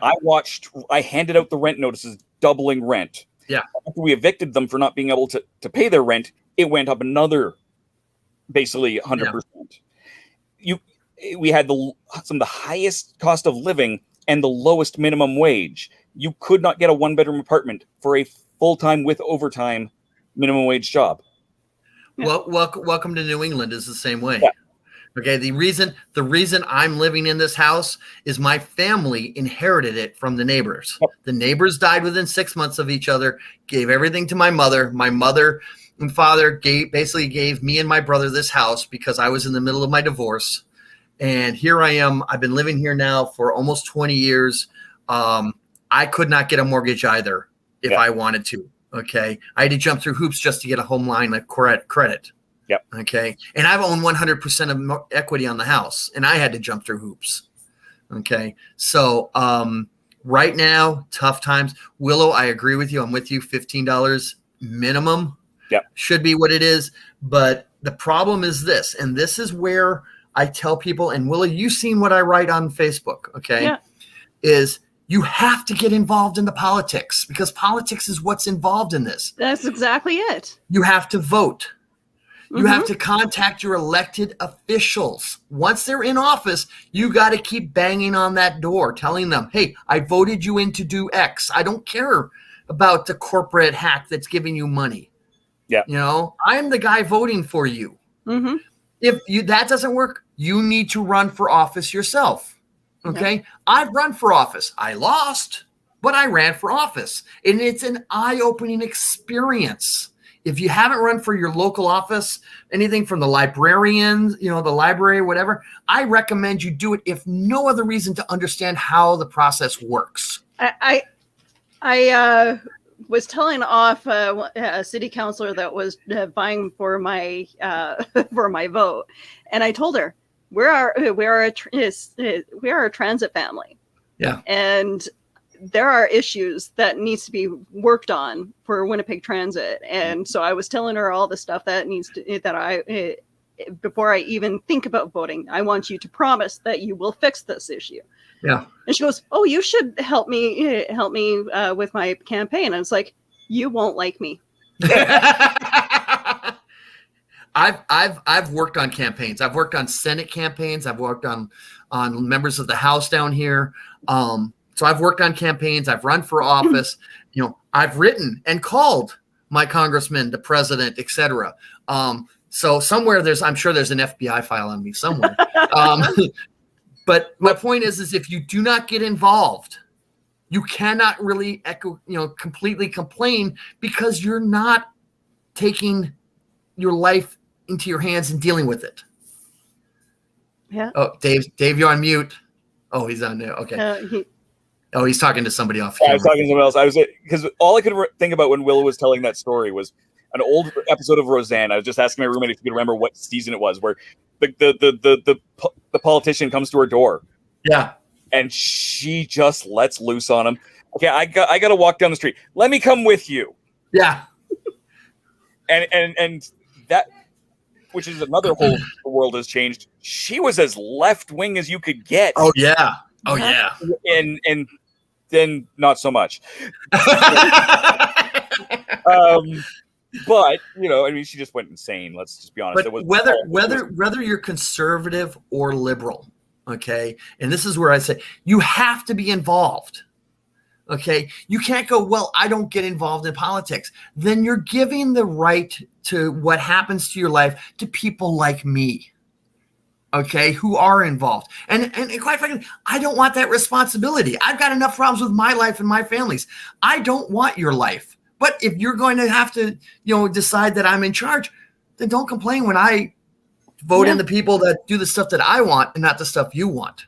Yep. Yeah. And that's starting to change in again, generationally as more and more young people come up. Well, I'll tell you what's happened here, Dave. I think you'll appreciate this, is a lot of the millennials, and I only use that just because that's the current phrase here, but I'm also seeing this with Gen X's and all that, is that as people buy houses, okay, and settle down into a neighborhood, or they have kids, family, or they settle down in anywhere, that's when they start taking notice of what's going on around them.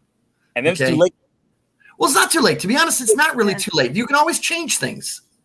You have less time. The thing I agree. Always happen. You've got all these kids that'll go out and protest. When Greta Thunberg came through, all the schools basically shut down because the kids all walked out. Yeah. Oh, these kids, what do they know? Blah, blah, blah, blah, blah. They know what they want. And it's not that what they want even changes when they get older. Now they've got a 9-to-5 job for $10 an hour, fighting for $15 an hour. Yeah, but you see, here's the thing, okay? Now, Willow, I'm going to ask you a question here. And there's a reason for this question, but I'm going to go with this. What is the one thing you guys sell the most of, and how much does it cost? Probably any of our frappuccinos, which is about like $6.50. Okay, so we'll just call it $6 because nice, easy number. Okay, so I tell these guys that I know that are significantly younger than me, I say one less frappuccino a week. Okay, $6. You put that in a jar, and in a month, $24, right? Mm-hmm. And then a few more months you get, and at the end of the year, you got a couple $100 there. There's the money you give to a candidate. Okay, and then Willow does the same thing. Dave does the same thing. I do the same thing, and we all go together and we hand them the check or whatever together, and we say, "This is what it is." That's called a special interest group. And if you decide to do other things, you can make it even more legal and become a political action group. And it doesn't take much to do this stuff. Okay. Trust me, if you've seen some of these super PACs, they don't actually do a lot of, whatever. It's just so they can get access to these leaders. And they will listen to you if you hand them cash. And that's the only way they listen to you. Yeah, pretty much, yeah. But my point is it's not you don't have to give them a lot of money. Nobody says you got to, raise millions of dollars for them. One last frappuccino a week. Put it in a mayonnaise jar. Put it in, whatever, a shoebox, whatever. And by the end of the year, when election comes and they're begging for money, now you'll get their ear. Okay? Like I said, you don't actually have to do a whole lot. My dad puts all of his change, the coins, into a jar. He went to Hawaii with him and Mom after a year and a half of doing that. Okay, so that kind of money builds up. And if you want change in the world, be the change. Yeah. Okay. Absolutely. And we talk heavily on this show and all the other shows about all the genre stuff that we all love. But, there's always an underlining theme of what's going on in the world. You got to pay attention to it. And we probably shouldn't have gotten political on this show, to be honest. No, we went through the reels. Now we're on the heels. Pretty much, yeah. Okay, how about this one? I saw Hulk Hogan wrestle in a stadium. I actually was at one of the stadiums to see him. How about that for the reels and heels? Oh, wow. Yep. I was within throwing distance of Chris Benoit when he won, when he was in Edmonton for whatever the pay-per-view was at the time. I forget which one it was. Yeah. I do photography. I don't know if you were on yet when we started talking about this. I've done a lot of wrestling photography. Wow. Okay. Jinder Mahal, I shot him before he ever signed. Yeah, but did he recover? I know. Became a world champion. Gamma Singh junior and senior I've shot. NWA championship matches I've done. It's wonky when you go through the low, I don't want to say low, the beginnings, right? Those local they're lower tier. I mean, they know that. They know that's called lower tier. Yeah. And we're very lucky in Alberta. Prairie Wrestling Alliance is one of the ones here, and the Hearts have gone through. It was Edmonton, but the Hearts went through that. All of these big names now that come from Western Canada went through here. I got to I did pictures of Mankind here. They are what Stampede Wrestling was in the 80s, basically. Oh yeah. How do you feel about people saying that wrestling shouldn't be part of Comic-Con? I'm one of the messages I'm going to be sending in the next probably 48 hours is to that StarCon in Orlando, because those producers also have a wrestling promotion that was just in the process of launching. I'm like, please tell me that they're going to be at the wrestling at the event. Please tell me they're going to be at your con. I love it. These guys are nerds as much as the rest of us. Yeah. And they're okay. So my question, when you say wrestling at the Comic-Con, are they doing wrestling or are they there signing autographs? At my convention, there was a local group that was actually wrestling and bringing in the stars. See, that's kind of where I draw the line. I don't think they should be doing the wrestling. Sitting there like any other star, signing autographs, I don't have a problem with that. But having a roller ring derby coming in. We had roller derby matches in conjunction with our Comic-Con. We've never had Quidditch games. But the Quidditch teams are always here. We did have when Cursed Child came out. The Kensington area of Calgary shut down. They weren't to shut down. That's how many people showed up. Dave, when you say roller derby, I'm from the 70s. Okay, so if you've ever seen the movie with Raquel Welch called Bay City Rollers, yeah, okay, it's hysterical. And then I had an image immediately of Rollerball, the original. I mean, not the Okay, so when you say for Jerome, I'm not talking bank track. Okay, thank you. Flat on concrete usually. Oh, that's so fun. Usually concrete. You want to see a body fly on concrete? There's no clotheslines. There's no all that. This is legit sport. Okay. Let me tell you the production value of the Winnipeg team when they first started. Yeah. We were in the convention center there, full union house. Oh my God. Willow, if you like roller derby, let's talk. I'll send you video. Okay. Huge. But it was, we did that at Comic-Cons. Comic-Cons aren't Comic-Cons. They are pop culture events. Yeah, they are. They're not Comic-Cons anymore. You get ones that are very, very specific. Yeah, Comic-Cons haven't been Comic-Cons since what, the mid-90s? That's true. Maybe before. Yeah. I mean, Star Wars New Hope, when it was Star Wars, showed up at the San Diego Comic-Con.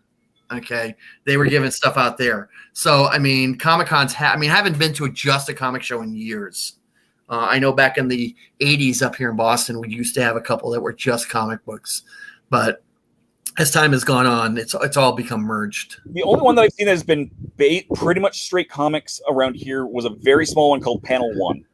Okay. And it is intentionally small, and it is all indie. Mm-hmm. All indie comics. Yeah. So sometimes you get some of those smaller ones that are very intentional. Because we're in Boston, okay, we're a train ride away from New York at the time. And back in the 80s and in the 90s, Marvel and DC were both headquartered out of New York City. So all they had to do was take the commuter line up on a Friday night. They'd be here at the hotel. Then over the weekend and then Sunday, they take the commuter line back to New York or to Long Island, wherever they lived. So we would get a lot of the big names up here in Boston, which is how I managed to get some artwork, but that's, that was one of the advantages. But, Comic Cons really start with the moment that the comics books started becoming movies and TV shows. That was the end of it. And that was in the 90s, to be honest, where it really had hit. And it wasn't DC and Marvel that actually started all. It was Dark Horse. You look at Men in Black. That was a comic book. Yep. Okay. There's a whole series of the Dark Horse stuff that was made into movies in the 90s.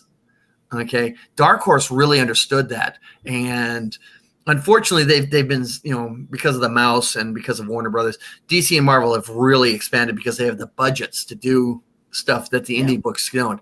You look at Walking Dead. Walking Dead is a comic book. And look how, look, 3 shows now? Do they have? Yeah. Something like that. Yeah.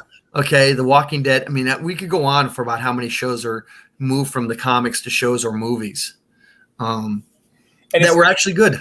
If you get, even now though, and partly because of Dark Horse in the past and DC Marvel now, a good indie comic is gonna probably have their rights snapped up.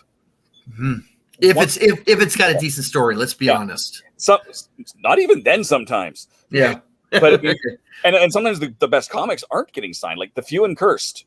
Yeah. Okay. It takes place in the Pacific Desert. Take Waterworld and flip it 180. Okay.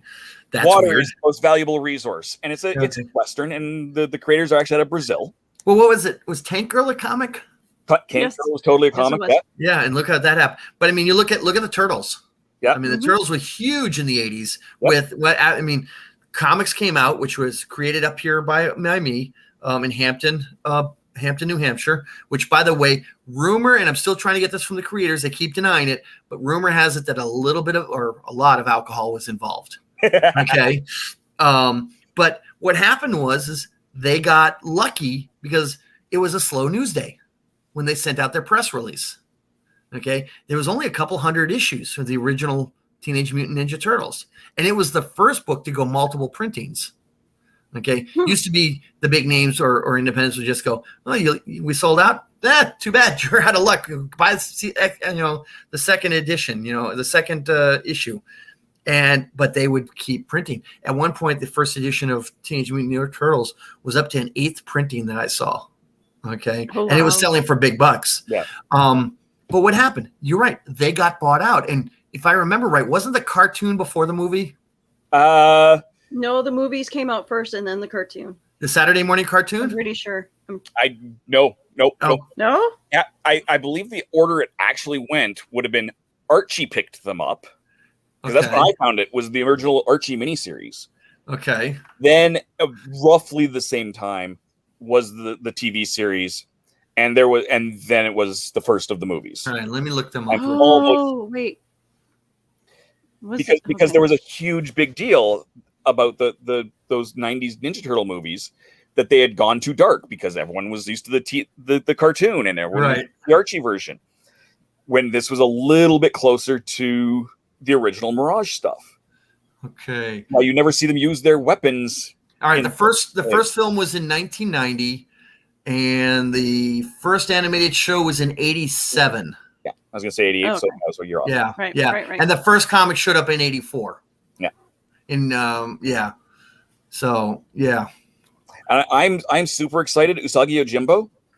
It's not going to be that specific character, but he's getting a spin-off animated series on Netflix coming anytime now. Yojimbo, you said? Yeah, Usagi Yojimbo, the Samurai rabbit. Yeah.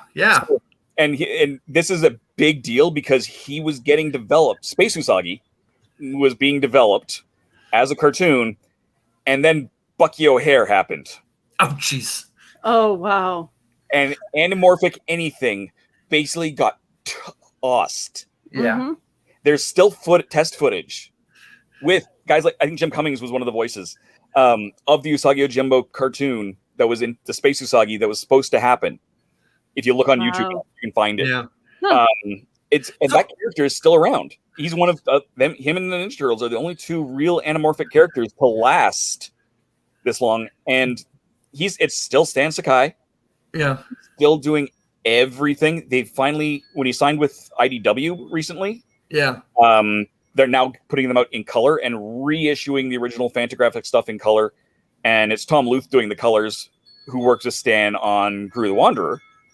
Yeah, I want to see a Gru. I mean, it's pure comedy. Oh yeah. But I would love to see, like, if nothing else, a series of shorts of Gru. I think Mark Evanier, who's the editor on that, was one of the main writers on Garfield and Friends. Oh yeah, I love Mark's stuff. He also Mark created a series in the 80s for Crossfire and DNA Agents. Yeah. Oh no, it was actually a pretty good series, both of them. The problem was in Crossfire, he wrote himself into a corner. He did. There was no way he could get out of it. The character basically, either had to give up the secret identity or die, because it was such a bad corner he wrote himself into. And then the Dyna Agents, the way they ended it was actually rather creative. They were genetically engineered superheroes run by this corporation, and the last issue, they basically took them and put them back into status. As a way to sort of going, okay, we're ending the issues, but we can always bring them back. Yeah. Mark did. I met him at. I want to meet him. I've met him.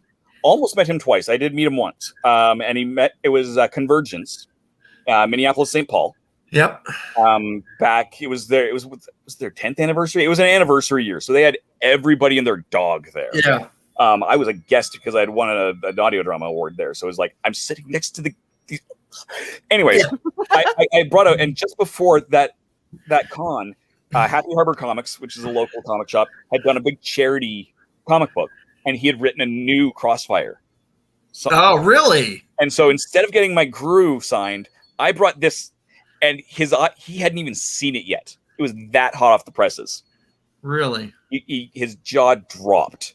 And then him and Sergio came to Calgary, and I actually got pulled off of the guest I was working with. Go get these guys. They're late for their panel. And I couldn't because Mark had left. He had a family emergency and had to bail. So I now have 3 out of 4 of the Gru creative team signatures on 3 different things. Yeah, I met one of the Gru creators, Sergio. I met Sergio. I had Gru was on the cover of like the Comics Journal from back in the 80s, so I had him sign that because I didn't have any original Grus handy.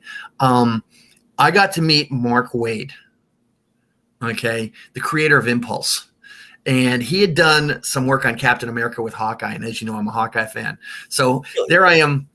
I'm standing in line for about 15 minutes talking to him about Hawkeye. The line's getting longer and longer behind me. And I just won't stop, So it was really cool meeting some of these guys. I've met Stan a couple of times.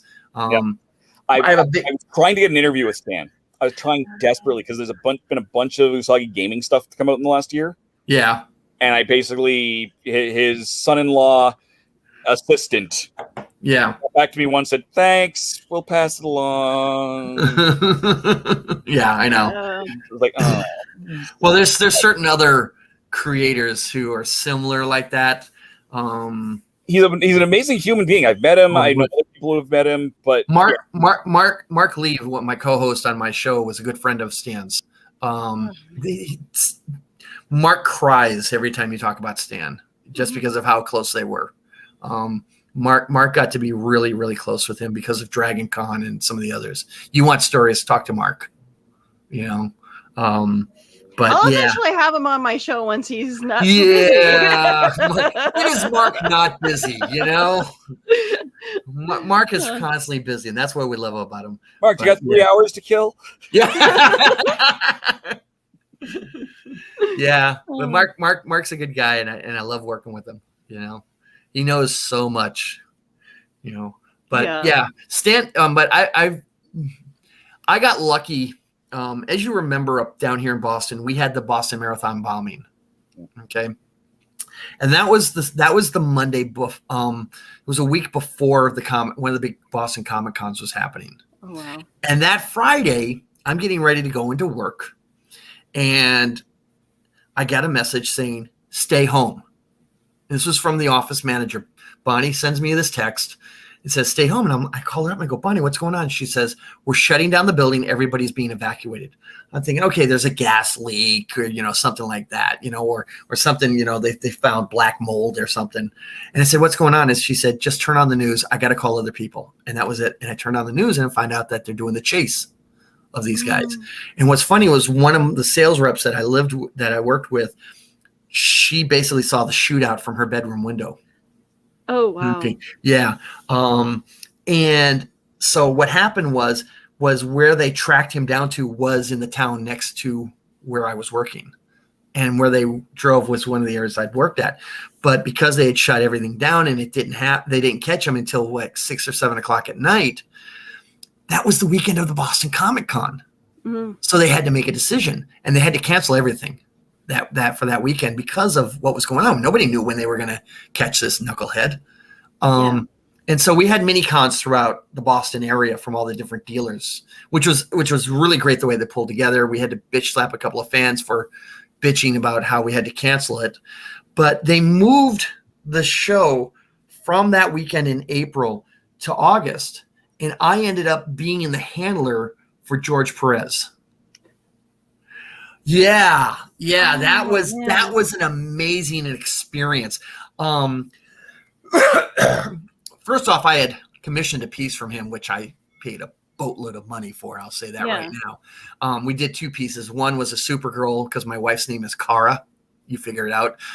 And then a really good piece of Hawkeye, which you can see the Hawkeye on my Facebook page, Willow. Okay. And my wife's Kara. Yeah. But what happened was Perez would do commission work, and stop and do signs. And he did that all day and I'd take care of him. And the last half hour of the day, nobody came up to him. So what I do, I got to sit down next to the guy and have a long conversation with George Perez. Yeah. I mean, and now the guy's retired basically from the industry. So, I love when that can happen because I do a lot of the media guests in Calgary and Edmonton. Yeah. Anyway, and when you get those opportunities, sometimes it's absolutely magical. It's magical, because it's not planned. Yeah. And you catch them at their real, at their real selves. They're not on any sort of, show for whatever. They're talking to you like a normal person. And those are the times that, you treasure for a convention. Yeah. I debate some years asking to not be with the upper tier. Yeah. But send me to the voice actors. Yeah. Yeah. Rob Paulson. Oh my God. Oh man. I want to get an interview with him. I'm trying to get an interview with him. He's amazing. I just kind of randomly, as we were both kind of getting out backwards, I kind of hip checked Maurice LeBlanc. He just kind of ripped on me for a few hours on that. Like, just such great. Bryce Papenbrook, who's done every anime in the universe. Just an amazing human being. Like, it's some of my best experiences have always been with the voice actors. Not that I haven't had amazing experiences with other people, but those universally kind of the best of the best. Well, what I call the second tier actors also, a lot of the supporting actors, you get to spend some time with them. I was lucky. I got to be a handler for an astronaut. Ooh. Oh wow! Yeah, Rick Searfoss was he was a military brat like I was, and considered Portsmouth, New Hampshire, where I grew up, also as part of his home. He and I sat down and we had chats like you wouldn't believe. I learned more about the space program than I really should. The worst guest I've ever had, and keep in mind, I've been a handler for people like William Shatner. Yeah. So that to give you an idea of what kind of I have. I got, as a random tossed in, the wolves, the background wolves from Twilight. Oh yeah, I actually did them and the vampires, the background vampires. Were they as arrogant with you as they were up here? Yes. Yes. Oh my God. You have to basically have a big giant hide them so that no one takes a picture of them as they're walking and. And I asked one of them because I was, one of the not so much a handler, but as a, shovel them off to wherever they need to go. Yeah. And I asked them, I said, listen, I'm a Star Trek geek. I've been one since before you guys were even born. I said, aren't you guys worried about being typecast? Oh, no. That would never happen to me. I'm such a good actor. I'm laughing going, oh, you poor stupid kid. And sure enough, here we are 20 years later. You haven't seen any of these kids anywhere, No. And I'll tell you though, the worst, and here's the thing is actors and celebrities can be good people. It's sometimes the people around them that are the real jerks. Yeah. Now, I've worked with Shatner. I was, I handled Nimoy, and Shatner can be hot and cold. Yeah. You know, I said you set your expectation of oh my god, or it's going to be this, and it usually comes out around here. Right. And Nimoy's always been fine. You know, I even worked a little bit with Harlan, and again, like I said, with Harlan, he's hot and cold, depending upon his mood of that day. But the worst handlers that I've ever had to deal with was Jim Lovell's handlers. And would not let anybody near him, wouldn't let anybody talk to him. I tried to get an 8-year-old girl, not my daughter, but this girl I was with at this event to, you know, basically, you know, a kid's gonna, you know, be more impressed than I am. Yeah. And they would not even let her near him and just shoveled him off. And, you know, I've seen some bad handlers, and they take the cake to this day for me. You know, and you get the there's the double side of that of there's the handlers that are facing the customers and facing the attendees, and then there's the ones in behind that. Yeah, those are scary. Walter Koenig's pictures disappeared, and the first day they just, I don't know if they didn't arrive, whatever. So they got a bunch reprinted. Second day they're gone. His agent had taken them, and we're freaking out because his agent ripped all of us. Because he's got the same team as William Shatner and a lot of the so you might know who I'm talking about here, but we just got ripped into. That was a weird year. Oh yeah, grumpy old man. I nothing but respect for him, but he was grumpy. He still can be. He still can be very. The last 2 times I've run into him, very much the grumpy old man. I lent him my belt. He brought his belt in security, so I didn't leave. I met George Barris at World of Wheels several years ago, and that guy had so many stories. He just wanted to talk to people, and people were just like, "No, you got to move on." I'm like, why don't we just pull up a chair and sit down and let the guy talk? A number of these guys, if you would just sit down with a tape recorder, the stories that some of these people will tell you. And I'm not talking about, the lighting was bad on this. No, they'll tell you some stuff, especially if you apply a little alcohol. Yeah. Okay. Some of the stories and some of the feelings they have towards other actors comes out that I won't talk about because I was, in some of them, but you just kind of look at different actors now in a totally different light going, oh, she said that to who? And she did, or he did what? You just kind of look at them all differently then when you fire and they start hearing behind the scenes things, You get that opportunity to get the off switch. It's a very different, and I remind myself a couple of times a year at least, I am very grateful and very lucky to be able to do the things that I get to do because most people don't. And it's old hat for me because I've done it for so many years that I have to know this is important. This is cool that I get to do this. Even the worst experiences I've had is, wait a minute, no. There are people who would kill for this. Go ahead, Will. I've had bad experiences with cosplayers. I think I've had not so much the actors going to see them. I mean, Tia Carrera is just a freaking doll. You just get me all warm all of a sudden. But there are certain cosplayers that you meet and they'll be nice to one group, and then the moment that you ask them for something and they're like, you should have asked me when I was still standing. Yeah, I find the cosplayers, because they're in most cases, even though they are quote professionals, they're still fanboy or fangirls. The ego fight in the fan stuff on that with them is far worse than any professionals of the actors or whatever. Yeah. I'll take Doug Jones. All right, I got a chance to meet Doug Jones. Now I'll be honest, I don't like Discovery. Okay, I don't like it, but I went there because it's Star Trek. I'm a completist, as I stated earlier. But then I found out he was the lead gentleman in Hush from Buffy. Yep. And I went ape over that because I just loved that episode. Okay, so and apparently I was the only one who asked for that autograph. What happens? Doug Jones jumps around the table. His handler and his agent are freaking out, and he gives me this giant hug. Now, if you've ever been hugged by a tree. Okay? Because this guy is rail thin. Okay, Yeah, yeah, but it was a weird experience. I didn't know how to react to it because it was out of the blue. I just went with it. But we had a great chat. Because why? Claudia Christian was a big friend of mine for a while because I asked her stuff that wasn't the most obvious. I didn't ask her about Babylon 5. I asked her about Arena. And if you haven't seen Arena, you haven't missed it. You've missed out on a great B film. Okay, because it's got a lot of Star Trek and Babylon 5 actors in it. And if you look carefully during the fight scene, you will see not an audience, but cardboard cutouts. Okay. But anyway, now do you see that? Yeah. But the point was because if you and the same with Armin Shimmerman and some of the other actors, if you ask beyond the most, how does a transporter work? You ask stuff that they've done other work on, you'll get good stories. Oh yeah. You'll get more. One of the guys from Star Trek played the FBI agent in The Frighteners.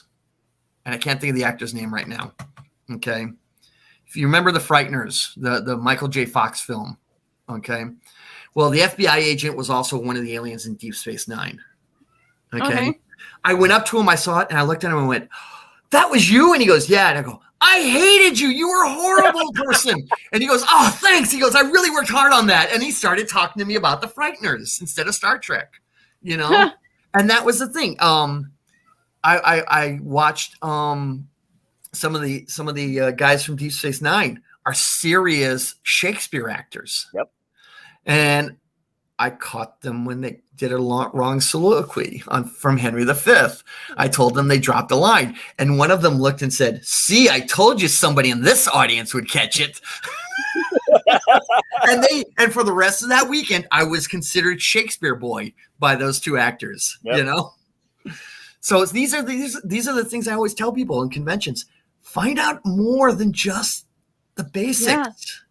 Yeah. These guys want to talk about more than, sitting on the bridge and hitting buttons, Yeah. You want a good conversation with Marina Sirtis? Talk sports, talk football. What type of football? U.S. or English? Either, really. I have an important question for Marina. Far more important than sports. She was working 12 to 16-hour days on Next Generation. Mm-hmm. When the hell did she find time for romance with her late husband? Okay, that's the real question I want to know: is when did she find time for romance? That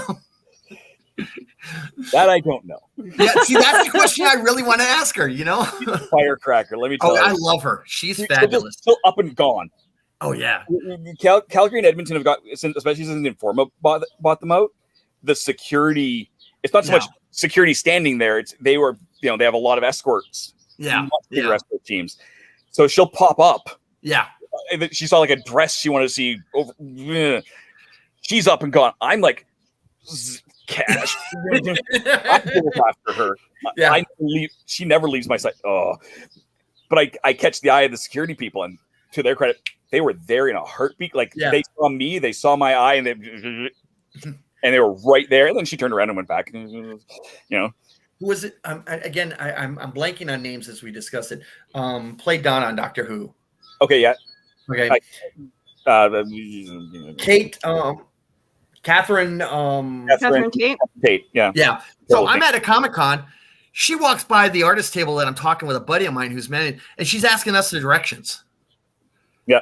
And her handlers are nowhere to be found. And we're just like, go down 4 aisles, take the left. It's the 5th one on the right that you're looking for, who you're looking for. Oh, great. Yeah. Stop by my table sometime. I'm like, okay. Yep. And I've had that thing. I'm like, no, I am not. I'm going to follow this because that's my job now because there's no one around. Yeah. Well, she had like a group of friends around her, so that would have been awkward for me to do that. If it had just been her, I would have taken her to where she wanted to go. Yes, yeah, exactly. Like it's not that I'm just going to stalk them. No. But I ended up going there and I did, and she kind of looked at me weird until I explained what I said to her, and she went, "Oh yeah, that makes a lot of sense." Because I said to her, she's my second favorite companion, and she started to look angry. And I said, the actress who played, and I can't think of her name again, but I knew it then, who played Sarah Jane. Oh yeah. Okay. I said she was my favorite, and then she went, "Oh yeah, okay." She's like, "Yeah, I couldn't compete with her." Yeah. So, I mean, there's like I said, there's a lot of interesting stories if you just sit down and talk to these people. I got a chance to have coffee with Billy Mummy. Okay. Did you know he was the first American male to kiss Bridget Bardot? Oh, wow. He was 7 years old in a film with Jimmy Stewart. Okay. He's very proud of that fact. Oh, Dave froze up again. It looks like. No. Nope. You're good. Okay. You weren't moving. That's fine. Fair enough. Guys, it is a pleasure being able to geek out with you guys. And Dave, thank you for joining me here. And finally it happened. I finally got a way to found a way to pull she had you to away. take over. She had to take over. We've been trying for months. We can geek out all day, but the show eventually has to end. but no, I appreciate you guys for helping me out today, and come back anytime. You're welcome to join me on Willow's Pillow Talk. If you guys have any idea of to do a show, just give me a shout. And I brought pillows when I was on the Pillow Talk too. So you're not the. I think we ought to, I'll show up in our pajamas on the next show. Absolutely. But again, thank you so very much for doing those as last minute as it was. Terry, I got to say before you end, we can see your comments. You've had some stories in here. This is amazing, but we can't just. This would just be the Terry show. We should just yeah. We got to get Terry on the show. That's what it comes down to. Pretty much it. Yeah, you've gotten me a million times. You got to get Terry now. Absolutely. He says that his accent is too thick that we wouldn't be able to understand, but yet. No. Listen, I watch British murder shows. Okay, and you want to talk about thick accents? Come on. We'll just all take a few drinks and we'll all be on the same page. There you go. We're good. My grandfather had the thickest Ukrainian accent, and I still understood him. Okay. Hey, listen, I'm from Boston. We got an accent. Okay. I know tons of Newfies. Hey, I lived in Newfoundland. Okay, so I lived at Goose Bay in Newfoundland. Okay, so All right, we're gonna get onto a whole other. All right. No. Stop it now, Will. Before you go. I'm gonna play this video and then we'll say our goodbyes. I'm GW Pomacher. I'm Dina Marie. I'm Sage Ia. I'm Thomas Carter Rochester. Hey, I'm David Thompson. Hi, I'm Kevin. And I'm Mia. Hi, I'm Mark. Hey there, this is Dave Adams. Hi, I'm Rosemary Rose. Jerome Conner here. Hey guys, it's Josh Bauer. It's Willow Schuyler. I'm Cosplay Michael. I'm Brava. It's your boy Country. I'm Ryan Permison. And I'd like to ask you guys, please subscribe. Please subscribe. Please subscribe. Please subscribe. Please subscribe. Please subscribe. Please subscribe. Subscribe. Please subscribe to HWWS Web TV. Great bunch of people. And don't forget to smash the bell. Ring that bell. Smash that bell. Hit that bell. Hit the bell to be notified. Hit the bell to get notified of new shows and videos. You're going to want to do that, so do that soon. So we can cross that 20,000 mark. And get us to 100,000 subscribers. To 1 million and 10 million and 100 million. On HWWS. Web TV. You really like it. I guarantee it. Thank you.